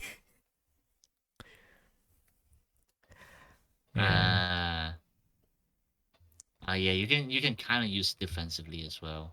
Oh yeah, true. And like I was just saying the other day, you can actually combo this with Shining Line. Mm-mm. With like Shining Line, supposedly you can use it like after the idol card has placed into the designated area. Mm-mm. So you can use Jumping Step on whichever idol you're attacking. My first thought is just Ichigo anyway. Mm-mm. And then if the opponent try to remove Ichigo, Mm-mm. then you return her to the hand, Mm-mm. and then you play Shining Line. Mm-mm. Like it's not another flash timing. You literally play the Shining Line as Mm. like a trigger, Mm-mm. and then you summon Ichigo back up. Oh. Ooh. My goodness. That's a lot of cards, but that is something you can do. My goodness. Yeah, it is something you can do. But yeah, like you'll probably find some Yeah, I mean it's a icky things to do with this card. But yeah, it's a literally invisible cloak for Diva. So it's like well, it's only during that battle, but I oh guess it well, works. Yeah, yeah. like it's good for OTK. Mm-mm. About it. Yeah, and then it's another low cost magic if you need some for the four witches or toilet coat in Yeah, general. it actually might be good for the four witches. Yeah. Mm-mm. Yeah, basically you can just build a tempo on it each turn, you just attack and then return it with Ilma and then use it again. Yeah. Yeah, I guess you can do that. Yeah. Yeah. Yep, the possibilities endless, just like Rapid Darling. So yeah, guys, in the next Diva, I am not trying to pressure you or like use our parasocial relationship to kind of like pressure you into voting for Rapid Darling, but please vote for Rapid Darling in the next Diva voting. Thank you very much. Say off Sahamo returning, we have Together Forever Trickster. Yeah. No. You know, you actually got noise gated just now. Discord, not even Discord can contain your excitement. I mean, it's the same over here. When you try to scream, I couldn't hear you, man. Yeah. Oh my god, reminds me of like the Kaela silent laugh. Oh. So it turns out all this time she was laughing so hard that Discord just blocks everything. No, that's literally what she said. Oh. I think. Mm-mm. I can't remember. Anyway. Yeah. Us Indonesians can be pretty loud. But yeah. Yeah.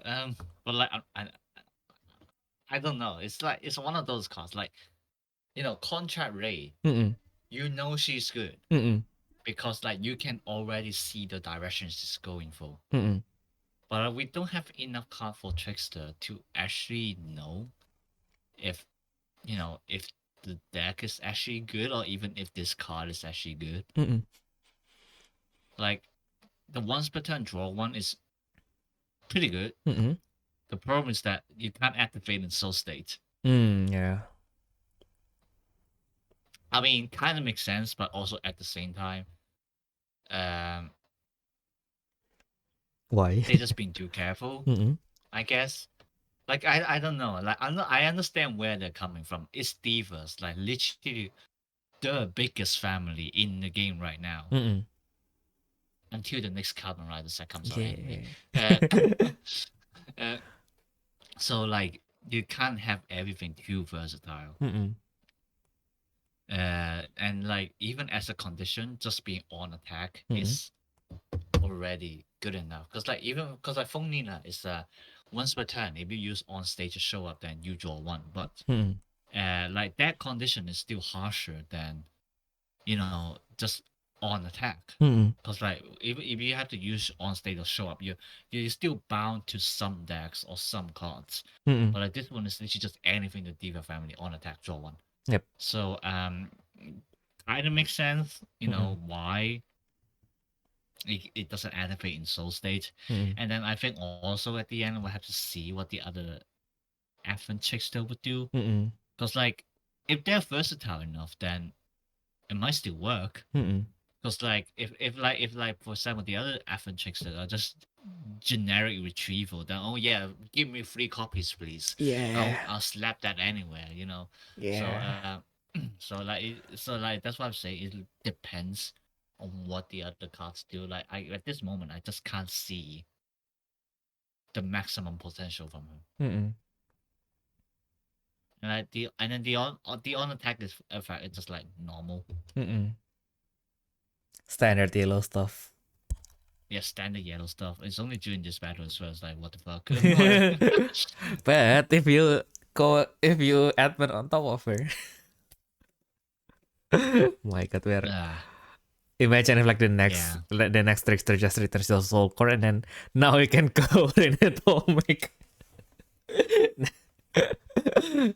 Everything just ends in Omega 1. What does the beach one do again? I can't remember. No. I mean, I have a better one, Ayumu. What? You prefer with the with Reobus plushie, and then Uh-huh. and then you cover in mini cos on top of her, and then you and then you go to Sachita Nova. No, just kidding. No. What? Actually, no. I think the best one for her will probably Grand Siegfried, just because it has 3 symbols, and it's only for that battle, right? So at least for that one battle, the Grand Siegfried will then be blocked by level 1. And again, you get magic as well if you get another Grand Siegfried in your hand. Why not? You actually have a point. You Yeah. actually have a point. I know, right? Okay. Okay, yeah, Trickster has so-called retrieval when she's leaving the field. So Oh well. yeah. There must be a way. We will find a way. Even if I have to bring Otenta in. Yeah. Yeah, but at that point it'd be too slow. Might as well not. Yeah, true. Okay. Yeah, and then like the other nice thing is she's wearing her dress as the clown princess, but like she's she's on the same pose as the. No, that's not. Is it? Isn't it? Actually, I haven't did a comparison yet. So let Ayumu, you are the trickster fan. No, because like true, yeah, it's slightly different than the original one, isn't it? Yeah, so it's the same pose with the original, and then I think the Yeah, it's literally the same pose, like holding the same thing as well. yeah. Well, I think it's actually the Kimi Omo trickster. So the one from BS 52. Yes, Yeah. so they mentioned that. Yeah. Yes. Yeah, it's an interesting touch. Like you think like what's the lore behind, but yeah, and then Bandai doesn't have no lore for you fuckers. Yeah. Oh yeah, it is the one from BS52. Yeah. Yeah, I think the one from the which this is the clown princess also wears basically like the same outfit, and she has the same stuff. Oh yeah, might not be the 52 one then, cause No, that's the 52 one. I think it's just the clown princess with a different, taken from a different no, but angle. Like, no, but like the things you can't see the wings. No, it's Yeah, but it's like the clown princess one specifically has the wings. yeah, it's her rope, right? No, but like the 4 blue things behind the cape. Oh, right. That it's is a not wing. on the 52 version. Yeah, It's yeah. not on the 52 version, but it's on the clown princess Yeah. version. Ah. Yeah, it's a lot of nice touch inside of the art style. Yeah. Oh my gosh, she's so cute. I know, right? And her flavor text as well. She's a tsundere all this time. Yeah. You know, right? And You I would just say she's embarrassed. see? I wouldn't call her tsundere. Like especially looking at her other flavor tags, she definitely doesn't feel like one. If anything, her black version might sounds like a tsundere.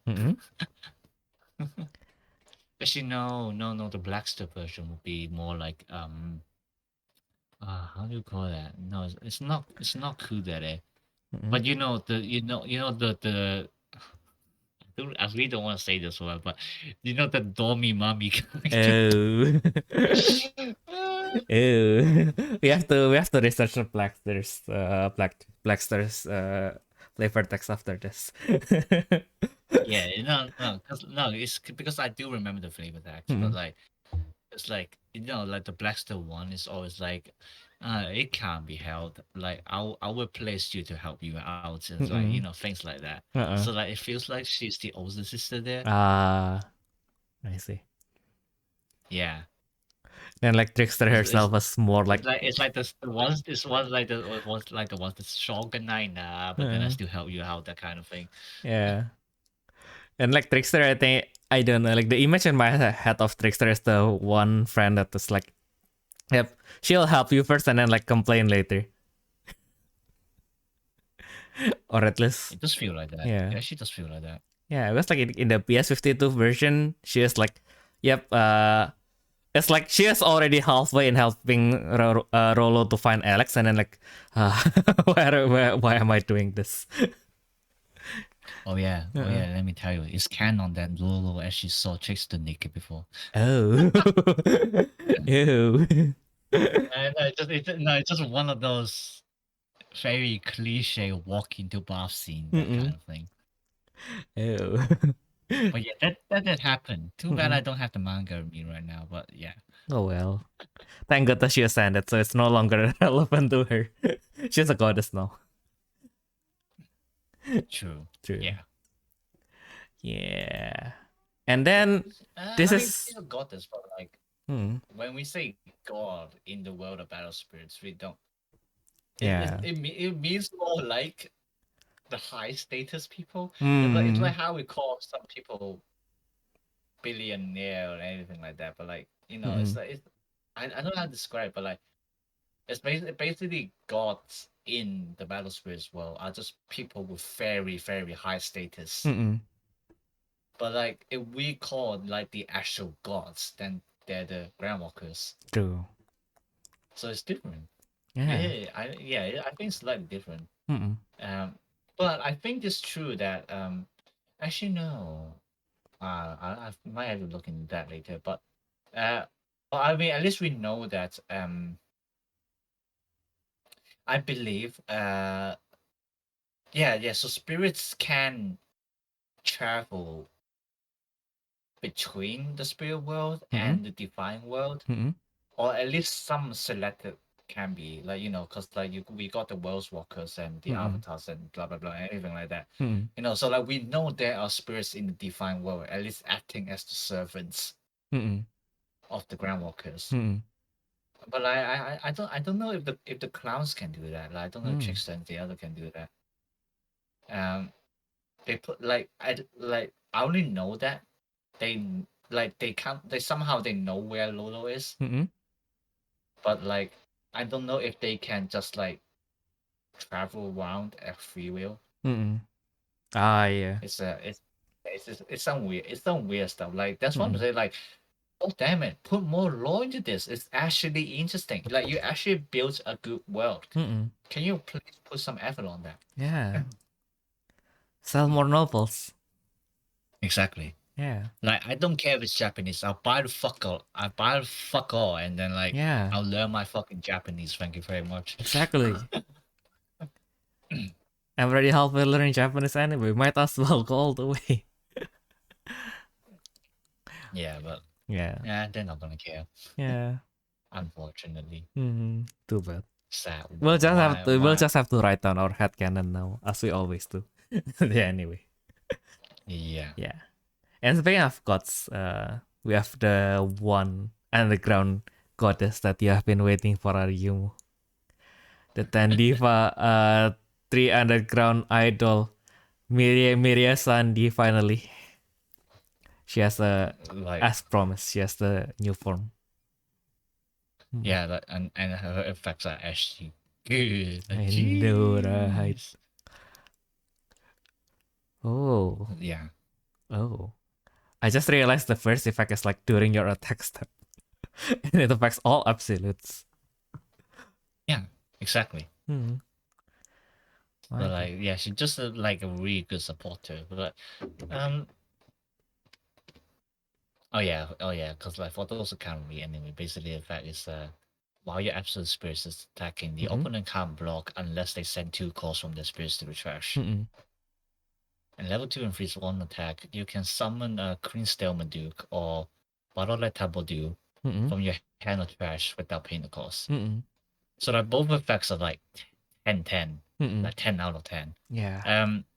But like, if you ask me, would I put her in a general absolute stack? Probably not. To be Yeah. fair, I mean, it depends on what the deck wants. It's like I actually can't think of a good finisher in absolutes. We have Altina. Sorry, We have Altina from last week. what does she do again? I can't remember. Wait, let me pull her up. Where is Altina? So she has double symbol.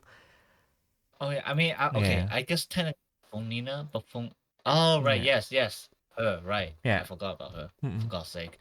Okay, now then maybe I would use Melee as well. Cause that actually makes a good combo. Oh my god. What in Yeah. what in the what in the fuck have I just birthed in this world? Yeah, but yeah, like technically there's also Nina, but like Nina is her own deck and she got unblockable already, so Yeah. like completely irrelevant. So yeah, probably the best is with Altina right now. But that's about it. Yeah. Like I literally on top of my head, I can't think of any good absolute finishers as well.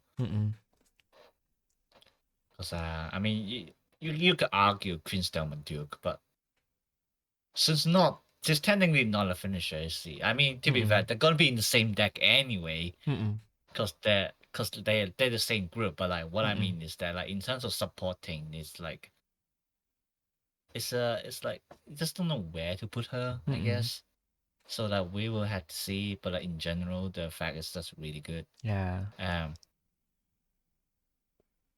And then yeah, but especially the level 2-3 as well. Like, cause like all the other Idol 3 Giants cards are just like pretty high cost actually. Yeah, they're giants. It's like minimum 3 costs, cause like 6-3 or 8-4. So and like the fact that you can also summon them from the trash actually combos really well with the revival Melia Sunday as well. Yeah. So yeah, not just a really good card. Surprises common actually. Yeah. I think like this is one of the best commons that we have seen actually. Apart from the revival Milia Sandy, of course. Yeah, now I think And like I think we're probably gonna get a 10 Diva Baloletta as well. Yeah. So like we will have to see what that Baloletta does. But I think even the previous one, I can't remember. No, that's not. It's a monochrome fantasy. I don't think she is. No, right? she is not. Yeah, she's not. But like that version of Baloletta is already pretty good actually. I think. Oh no. So I think it's like, a monochrome fantasia as well. Because the okay. the mediocre one is a monochrome fantasia. Okay, yeah, then Baloletta is as well. But yeah, point is they're good enough. Like they act as pretty good tempo deck, I would say. So I mean, so just right now, like the deck itself is already really solid. But we'll see what 10D for Baloletta would do. Yeah. Like hopefully she also helps. Yeah. Yeah. Then we can make the 3 idol giants deck. Yeah, boy. Yeah, boy. Yeah, boy. It's just a matter of like trying to figure out maybe a little bit of core boost. I don't know. True. But it's absolute. It's just a problem of what engine do you want to put in. True. You can put the Dragnaria or you can put in Roseberry. It's probably Roseberry, isn't it? No, actually, it might be Ragnalia. Oh, interesting. Cause yeah. I don't know. It depends. But yeah, we'll see. It's so hard to think. They can summon quite a lot, so yeah. Ragnaria kind of Yeah. made sense. No, it's because like the main problem is that Roseberry engine is too big. It's up too much space, right?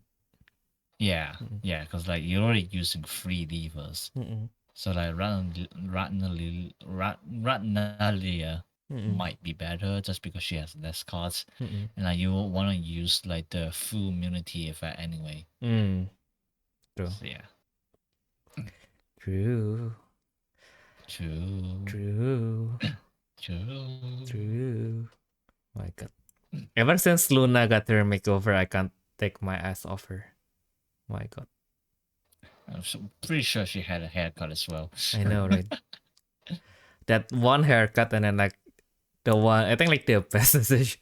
Don't know if it's the best decision whether to strip her of her actual personality is a good thing. Because like I think the only bad thing about like the new Luna is like they kind of made her kind of vanilla.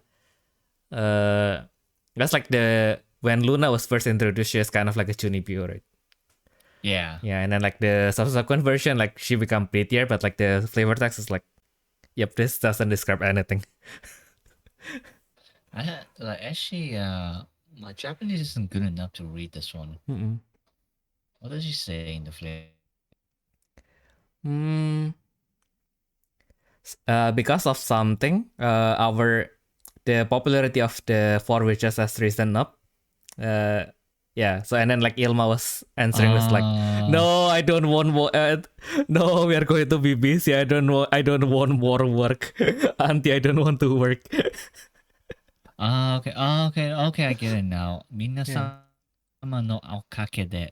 So thanks for everyone's help. Yeah. 私たち四魔女の人気人気もも I got I can't because Yeah. I can't enlarge the image. oh wait. yeah, okay, yeah, but now that you explain it, okay, I can read it. Yeah. Yeah, her effect is just really good. No, right. Returning 4 song magic from the trash to the field. And then for each 2 you return, you put 1 card from the void to the spirit. Oh. Yeah, so like even if not for the four witches, she just genuinely decent call boost as well, I guess. And then she's also attacker herself, obviously, because like you get 1 symbol, etc. Yeah. No, right. And then I believe in this case, because the four witch condition isn't within, like isn't after the dream battle clause. So I think even if you advance onto her, and then like if like the neo spirit isn't four witches, I think you still get the extra symbol. Oh. I think. Yeah. その対象にキーのシンボル一つに一つを追加する。Yeah. I mean, I had Yeah. double check with Soul Yeah, later, but I we'll- think that's yeah. I think that's the case. Yeah. But like either way, like we just said, like four witches need another attackers, and like so that we got one. I mean, granted, is she actually a good attacker? I don't think so. That's Like, just a it's, really good support. Yeah, because like at this time and age, like even within collapse set, like just swinging for double symbols like barely does anything. So like that's really just a bonus. Like it's the summon effect that we want here. And and the summon effect is just really good. True. And the only bad thing is just a common. I really wanted this to be an rare. I wonder if they can get another Bromide, but no. that means last space. Last space for Sierra. But yeah, this is hard because we only have like 33 Bromides. 43. 43. Oh. For 9 teams. Oh. That's still not a lot. So yeah, hopefully the four witches will get them again. No, so I think we know. Yeah. So now we already got like 6 from Shiny Hearts, so that's 37. I'm pretty sure we're gonna get all 3 from Double Vivid. So that's 34, and then you split into like 8 other teams. It's basically like, well, let's count it as 7. So they split to 7 other teams. It's like 5 in each team or something like that. So yes, there's not a lot of space. True. But yeah, I think with the new wording, the status should not change. So if you advance something that's not 4 wishes, then it should be gone. But yeah, anyway, we will confirm that later. We will know once the Q&A is We'll out. think about that later. We'll think about that later. So yeah, speaking of thinking, we can finally done thinking because that was the final card of the day for this week. We have the very gorgeous poster. Once again, I really just want the poster more than the cards. Posters. Yeah, I actually want the poster as well. This one actually looks really nice. Yeah. Like it's wait, no, you're right. The condition will be gone. Yeah, yeah. the symbol will be gone. Oh well. I know, right? I'm always right, unless I am wrong. But yeah, I really like the posters always have this kind of like how to say like how the kind of like the cringy lines. It's like I have I have the Shining Song poster beside me, right? And then it's like the Kagayaku stage nga kimi o matteru. The Shining stage is waiting for you. And then like this one is like the 10 years that we have been through together. I will still want to be with you after from now on. It's like, oh. Yeah. 10年間共に歩んだ奇跡。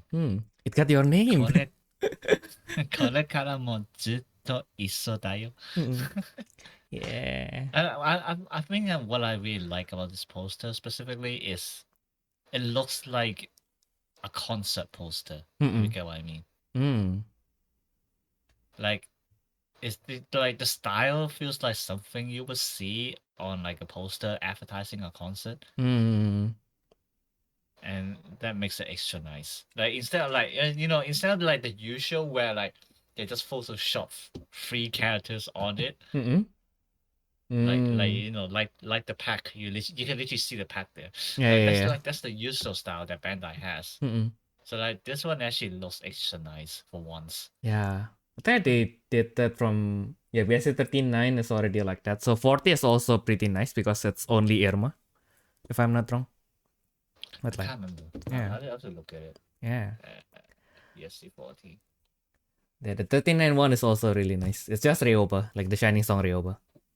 Yeah, but then like 39, you don't have a background. Oh, you have a background. No, but like it's in like plain yellow or something like that. I know it's not. The poster actually has a background like there's a concert lighting and everything. Wait, I'm going to send it to you. Wait, let me see. Yeah. No, it's fine. I found it. Oh yeah. Yeah. Oh yeah. Yeah.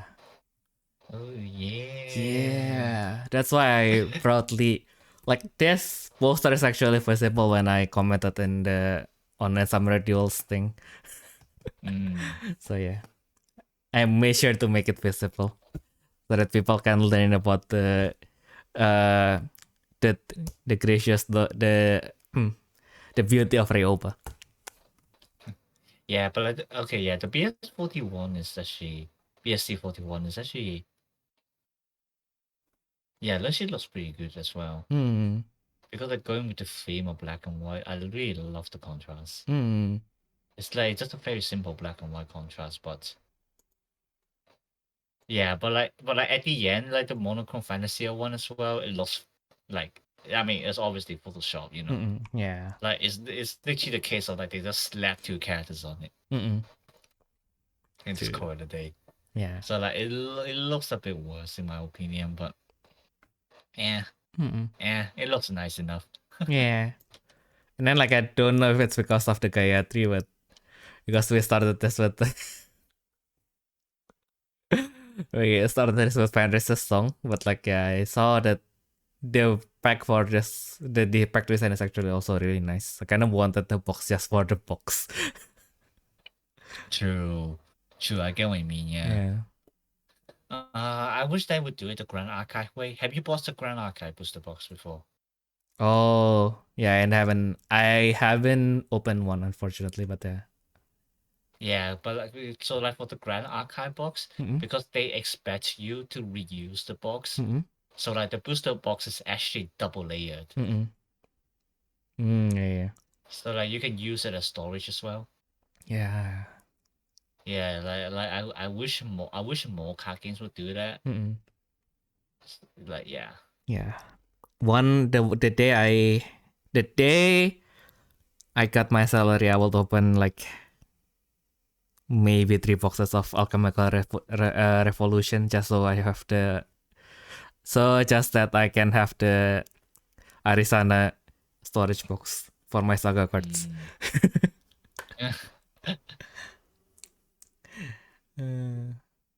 And yeah, so that basically also confirms the bromide for Ryoba and Fonina, and also I can't see the last one. I actually think that's Liffy. Yeah. Liffy? Yeah, now that you Yeah. made yeah. Liffy love Frohem. Yeah. Something like that. Yeah, the COC 12 one. Liffy for him. Yeah. Like her name is so hard to remember, man. Yeah. Yeah, even before, like, I don't know why, but like the moment you started to kind of like trying to remember it, suddenly the name pops up. But like previously, I was like, who is she? Yeah, Livilla Forum. There you go. Yeah. It's a real name, but like I managed to remember just because I wrote the article of CSC 12. Yeah. So the 1 mil diva actually did a good thing. And yeah, speaking of good things, so competent producer Saraswati will not be only the first extra producer Grand Walker Nexus, but also the first one that has a secret version. That is also an alternate version. Because previously we only have like maybe Veena. I think only Veena and Grand Walker Lakshmi. So she's the third Grand Walker with an alternate art ever. Or I think I miss some. No, once. I mean, yeah, but anyway. I mean, depending on what you count as alternative artworks, because Eternal Born also had that. Yeah, that's why. I was like, oh yeah. From the PB. So we got quite a few, and still not a lot. Yeah. But like at the very least, oh my god, like this art is gorgeous. Like both of the versions, yes, look so nice. Yes. No, right. Like the original version already make her looks like really motherly, like she's actually a goddess, and then like, oh, you get the secret version that kind of like throws back to her actual Grand Walker version. So it's like, oh, that's even nicer. Yeah, and then like, oh my god, remember how last week I talked about how like you get phone cases to put your cards in? Yeah. Like the bromide would be the one I'm gonna put in. Yeah. Now I need more copies of bromide. Yeah, and then like I think like if the phone cases can choose colors as well, this would be a very drastic contrast. But like I might do red with this bromide because like red can signify Brahma. Or I'll just follow the frame of producer and try to get like a golden one or a yellow one. Oh. Yeah. Like I think both of them would look really nice with the bromide in the case. Yeah. My goodness. The possibilities are endless. Yeah, exactly. No, right. And I mean, I don't think you can go wrong with golden color anyway. So like, you can probably match a lot of stuff with golden color. So I have to check back those phone cases. Might actually try to get one. Yeah. And yeah, if I can afford that one day, I will get the secret version as well. Copium. Copium. But yeah, speaking of the bromides, She is not alone because she has the goddess that protects Grand Siesta, right? But she is not the only one from Grand Siesta getting this treatment. We all, of course, have her avatar Gayatri Fox, and also my favorite Sailor Metum as well, and Sandy C. Leonora, of course, just as a bonus because, of course, she has to get one. It's only 32 of them. Whoops, I thought it's 43. Yes, for 32. Yeah, that's why I mentioned that number. But yeah, still, that means the competition is even harsher now because now Grand Siesta has 4 slots taken as well. Yeah. Yeah. But yeah, boy, I can't wait to be disappointed by Sackler's Effect. Because her promo is just too gorgeous. Her art is like really nice. Don't know how to describe it. Like it's really nice. It's simple. It's simple, but it's like highlights everything that is good about her. It's like oh, I guess so. Like the big sample watermark is really blocking everything. I know, right? That is the biggest crime in this. Yeah, but single like in image. comparison, just like Sakura's art looks really simple because like even Sandy like has some kind of sunlight behind, and then like her dress is a lot more complicated than what Sakura is wearing. And then you got Gayatri Fox and Saraswati, which the Gayatri Fox literally has flowers blooming behind her, and then Saraswati has all the cyber kind of style, and like making like the art looks like there's a lot going on. So like, in comparison to Sakura's art, it's just like really simple. Like okay, actually, if anything, Sakura art looks like just a photo. Because she's the Sun Queen Ayumu. She doesn't need anything complicated to make her pop up. True. Yeah. Like even Sandy's one, like you could argue like maybe like there's some kind of Photoshop. Like in comparison, it looks like that. Like it looks like there's some kind of Photoshop. And like Gayatri was is literally Photoshop maximum. Yeah. it's like you crop out. It's like Gayatri Fox one actually looks like a magazine cover. They crop her out, yeah. and they put all the flower backgrounds behind her, and like this is like the new volume of like fashion design, whatever it is. True. And then the Saraswati one just I don't know. It looks like a poster for a Miku concert. True. I mean, we have been talking about how she's the Indian Miku, but yeah, she's now the Indian Miku. For real. Oh my god, I actually think they probably embraced the meme as well. That's why the background is cyber. And it's green and black, just like Miku. Yeah, exactly. I like even with not by the designers, I think the artist is like reading all those comments like I got an idea. Yep, that checks out. you guys got a point.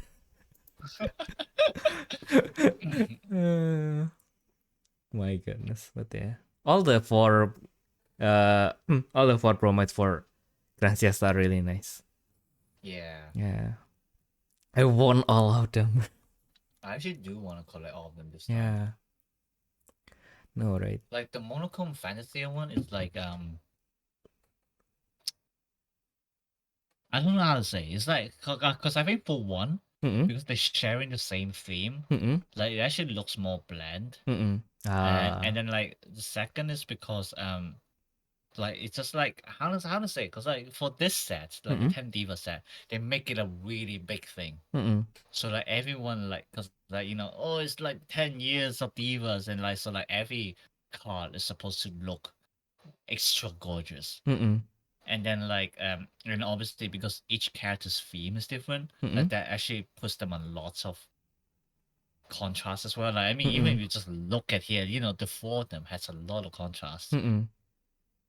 And then so I think like it makes it extra nice to actually collect them. But like like the monochrome fantasy one, because like it's just another set, it feels like there are less effort in drawing the cards. Yeah.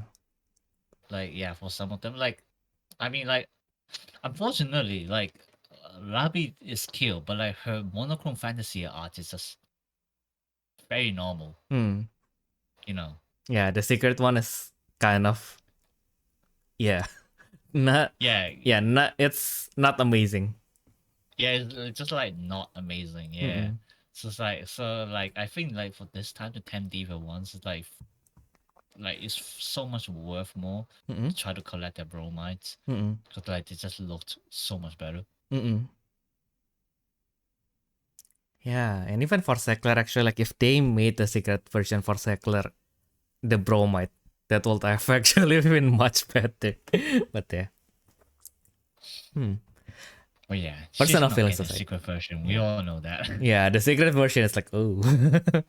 This is the first time I opened like any price site and then like I saw Seckler having a card that's like more expensive than Sandy. It's like, oh.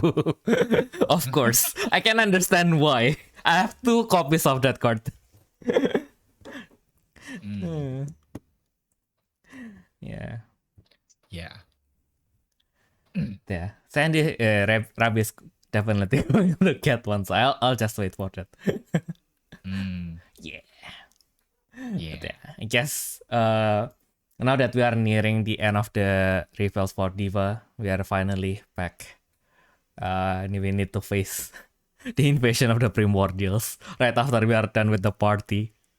It's kind of now that if you think about it like from the outside perspective, like from the outside of as the citizen of the spirit world, like on June you got all this amazing Diva party, you got all this looking at all this gorgeous Diva, and then like 1 month later, oh no, the gods from other worlds are attacking us. We need to take our swords back, and now we need to fight again. Yay.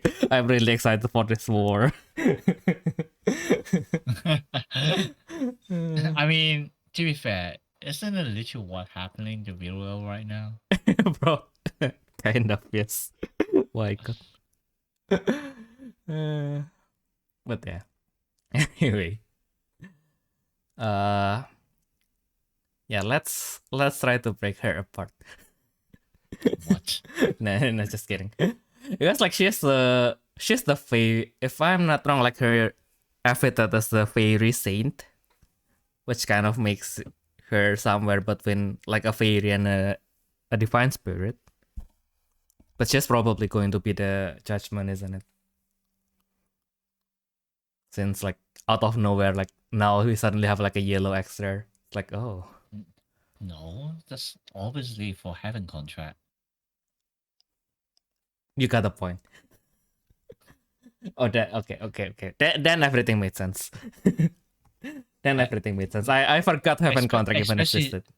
Especially since we haven't got the first sister out of the fairies yet.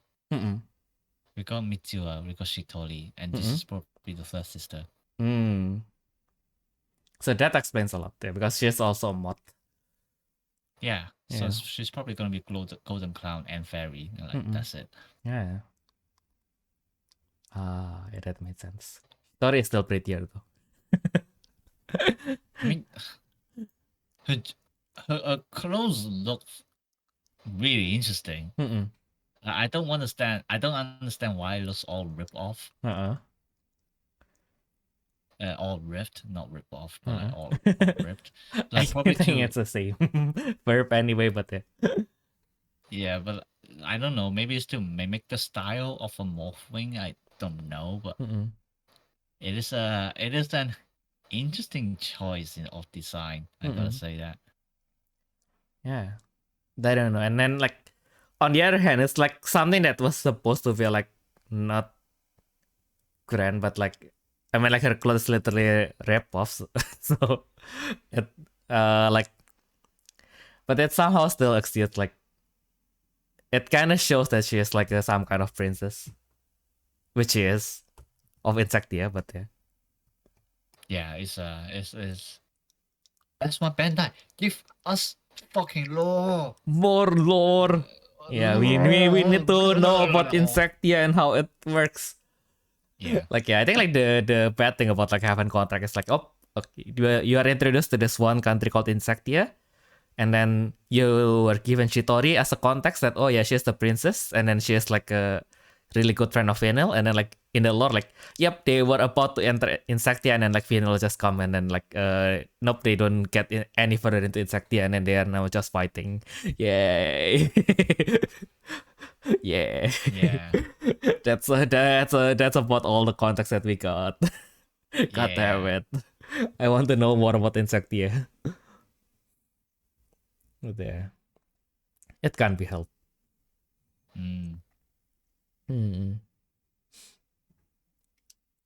Like, actually, at this point, I still don't know how Heaven Contract works. Yes. You want to know how Heaven Contract works? Yes. Yeah, I think I'm the same with you, because like I don't know why, but like they do have some record of winning the tournament.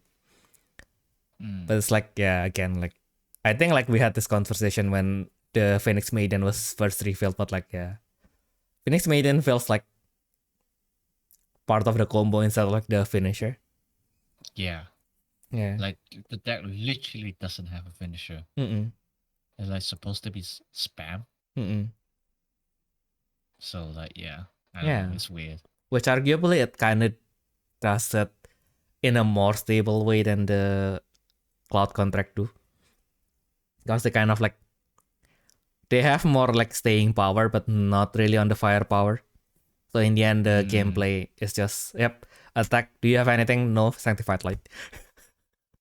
Yeah.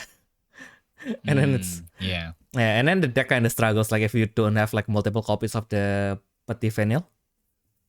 But like the moment you get like the second Petit Vanille, it's like, yep, I'll just do my thing, and then you can do your thing. While I try to throw my third Sanctified Light to make sure that if I don't kill you this turn, I'm going to kill you next turn. Yeah, that checks out. Yeah, I think like even like I once like saw winning Heaven Contract deck. Like they don't even put in Phoenix Maiden. So they just put in the bird, and I think the bird and basically just the Frag Judgment. So basically just all the thing that can get your Petit Vanille back on online, so that you can use their effect to summon the spirit that you draw from the top of your deck face up. Yeah. Yeah, so it's weird. I don't know how it works. Yeah. Maybe I'll try that later when I have a chance. Yeah, I mean like I have a Heaven Contract deck, but like the top end is still Cloud Contract. Because why not? Hey, you're making a weird one. Yeah. It kind of works, but again, like if I don't get like a second copy of Phoenix Vanille, it's kind of like this is a really slow burner. But yeah. Yeah. But yeah, it feels like kind of like, okay, like if my Phoenix Princess fail, it doesn't feel like it hurt as much, because like, okay, I still have 7 cards in my deck. I have a Shitori in my top deck, so yep, I can still very much stop you next turn. But yeah. And that kind of, yeah, that is kind of everything of what was revealed last week. Actually, I kind of, the order is of course not chronological. The last one is actually Luna. I basically ordered everything, basically the Diva cards, and then the Diva stuff that is not cards, so the posters and the bromides, and then all other things. My goodness. Yeah. So yeah. Now what? I don't know. My goodness, it has been a while since we were left to our own devices. Like lately, we have been trying to kind of like, see like if we can keep up with the news, and then like now we kind of forget how to be left in our own devices. Well, I guess we still kind of do, but like now it's kind of like, but when the news, I guess. Yeah, there. The thing is though, like I don't know if you realize, but I think like I actually think we have less feels after we started talking about the divas, mainly because like we're so focused on one topic Probably. that like the others aren't that interested. Yeah, we will need to see, because if that is the case, then that means no, just kidding. It's time to recharm and that all the touch of if there are some people leaving because they don't like what we are doing, that means they are not our true listeners. Not just kidding. This is supposed to be a chill podcast, so you guys are welcome to come and join every time. So yeah, don't know. Well, I know that some people like literally like we become the kind where like people just leave it on for background noises. I think some of our viewers do that. Or yeah, maybe it's also title voice. We kind of like lessen. Maybe the title also kind of doesn't tell, because like even the last one, I kind of just took out one of your joke that I really like, which is when we talk about Chow Chow, and then like, oh, what is this? What is the title? Chow Chow the Warlord. This doesn't mean anything to me. Yeah. On another note, this week, well, or last by the week, time you are listening to this, we are already past that. But like, we actually had spate of our being friends, and we sometimes differ in opinions.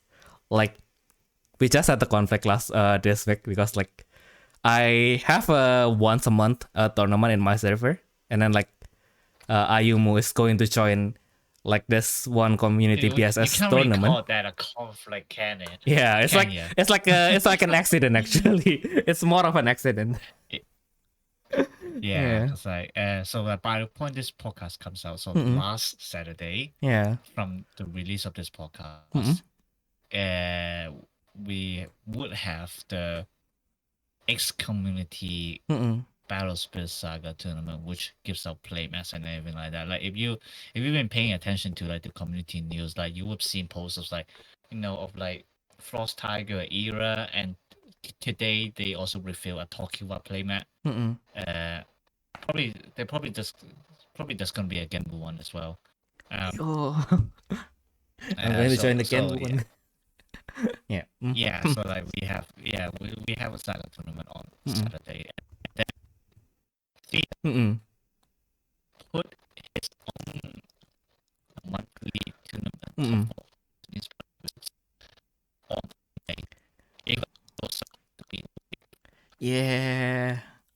Yeah, so because like I don't the problem here is actually why this accident happened is because I don't have a hard schedule. So I mean, like if I have a hard schedule, I'll probably put in like, okay, it's going to be like every Saturday on the range of this date to this date. But like I don't really have like that kind of strict schedule. It's more like my kind of like schedule is I will do it on the third Sunday, where the week is pretty much a full week. So like if the week starts at Saturday, that I don't count that as a full week. So I will then count 1, 2, 3 from the next week. So like this month, like technically speaking, the first week is pretty full since it starts in Wednesday. So last month, I kind of said to everyone, yep, I'm going to do that. Since it's already a full week anyway, I'm going to do that on 4, 11, 18. And then, after I said that, the month started. So at around 5, the 5th of May, I contacted our partner, Cardboard Collectible, that I wanted to do the tournament. And then I expressly said to him, can I do that on the 25th? So after I said that to him, like he haven't responded, because like we usually kind of like manage everything like 2 weeks before the tournament, and then like okay, so I wouldn't worry. But like because I've said that to him, like for the rest of the month, like the date that is recorded in my head is like, yep, I'm going to do it on 25th, I'm going to do that on 25th, I'm going to do that on 25th. And then like people ask me and then like, yep, we are going to do that on the 25th. It's like, oh, and then like, yep, there shouldn't be anything on the 25th, right? So I just announced to everyone, yep, we are going to do that in 25th. It is 25th, it's now official. And then I got a red dot on Ayumu's profile picture and like, oh. So Theo, do you remember that there is this one Bell Spirit Saga tournament on the 25th? Oh, and then I thought it should be last week, and then I rechecked like the chat that is like for the tournament, and then there is a record of me saying next month will be on 18th of May. So yeah, that happened. My goodness.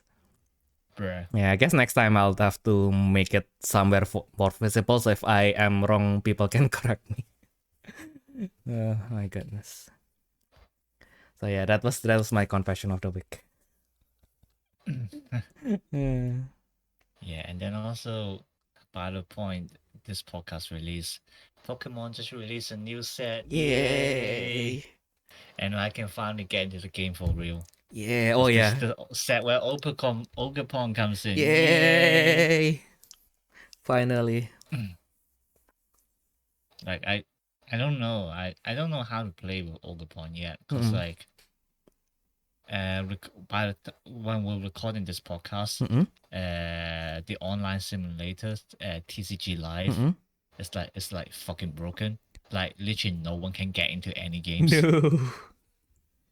Like I don't know if it's like the server broken or something like that. It's not even the server because like so on TCG Live you also have the function where you can just face against AI bots.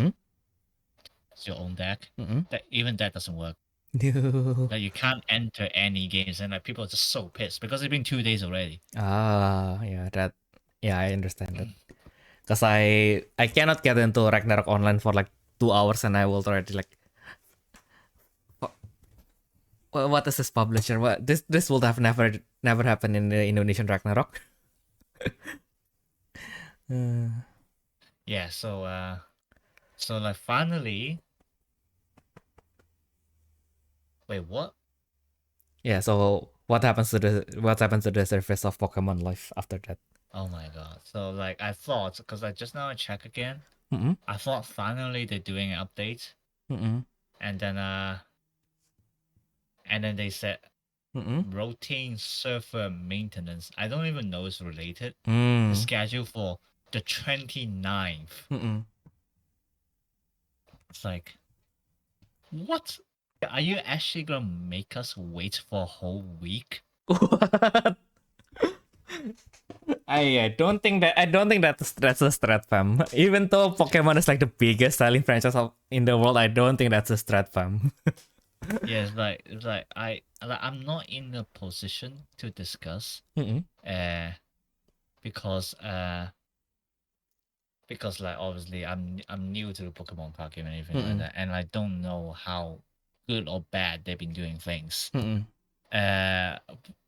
like at the very least, I watched a YouTuber, and then he was literally so pissed about it because he's a YouTuber, so like, and he makes Pokemon cards content, so like he literally can't make any videos because he can't get into any games. No.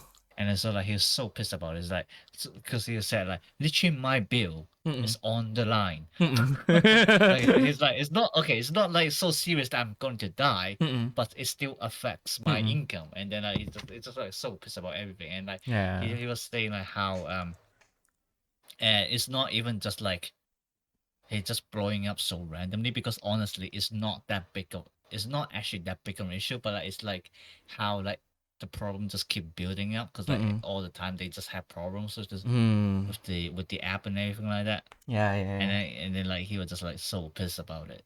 And then it literally just got me thinking like I don't understand like because like it's so like this world is so ironic. Like for example, you look at Grand Archive, and and then it's like it's a very small game. Like Mm-mm. even like the company itself is new. I think they made another game before Grand Archive, but like obviously it's not something that you have heard of before.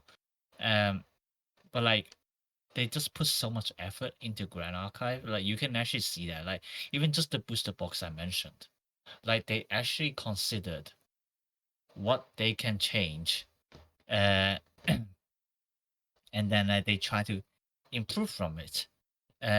Because like, yeah, I mean, it can be a marketing strategy. Like they want to do something different to make their games different, but still, there's still effort that you're putting into there, and like somehow you got this $1 billion companies like Bandai and Pokemon just like doesn't give a shit about like what they're doing. It's like they're literally just doing things for money, and then they just release something random and then just say, okay, yeah, here's something new, and then we're not gonna put any more effort into it anymore. But at least like that's what the YouTuber said about Pokemon. I mean, I don't know about Pokemon, but I can certainly relate to that.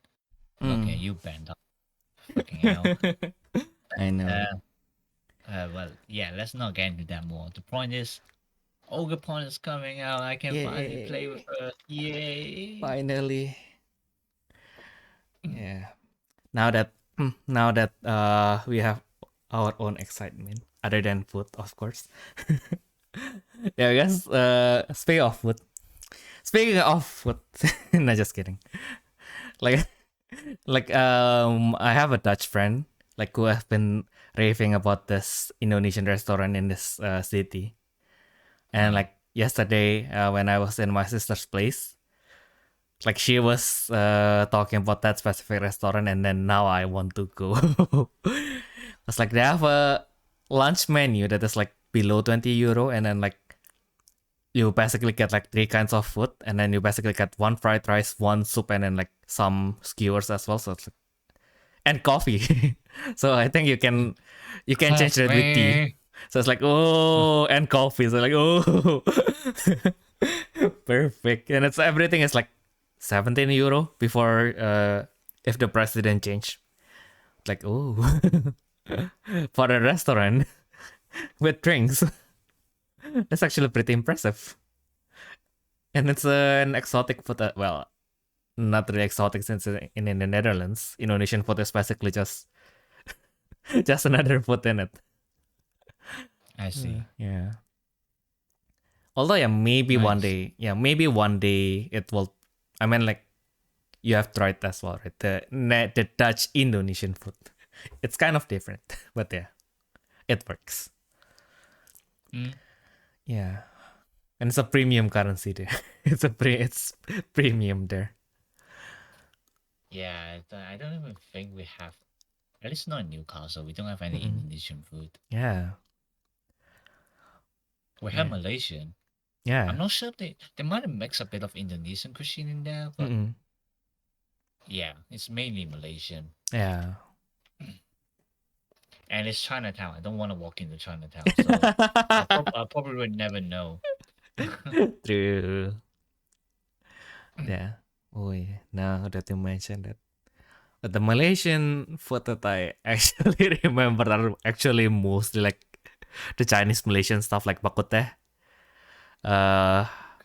which is a braised pork rib with lots of herbs. Oh, that sounds nice. Yeah. I think I know what you're talking about. Yeah. Yeah, that one is good. Yeah, and then the fun thing is like the Malaysian style. It's like really herby. It basically tastes like medicine. And then there's the Singaporean version, which basically tastes like white pepper. like I know my mom sometimes listen to this podcast, so I hope she wouldn't disown me. But I kind of prefer the Singaporean version. But she is basically like that is the one. She is like rarely she rarely have like a strong opinion about anything. But like when it comes to Bakute, she was like, yep, the Singaporean one is trash. The Malaysian one is superior. So it's like next week I'm gonna hear Theo just telling me that he got his own. Or something. yeah. I'm finally getting kicked out. No, just kidding. Mom, don't kick me out, Mom. That's just a matter of preference. I still like the Malaysian one as well. I just prefer the simple Vapri version because especially since it's more accessible as well. Because like in near my place in Jakarta, there's one. It's a chain store, but it works. And they allow you to refill the soup. So basically, just if you want more, just order more rice. You order more rice, and then you ask more for soup, and then you ask them to, and then ma'am, I want to take this away. I want to take this home, and then you make your instant noodle the instant noodle the next day with that broth. Yeah, that's the life. Oh my god. 7 years in Jakarta, all that I know is how to maximize your leftovers. That's also why I really like the Korean restaurant.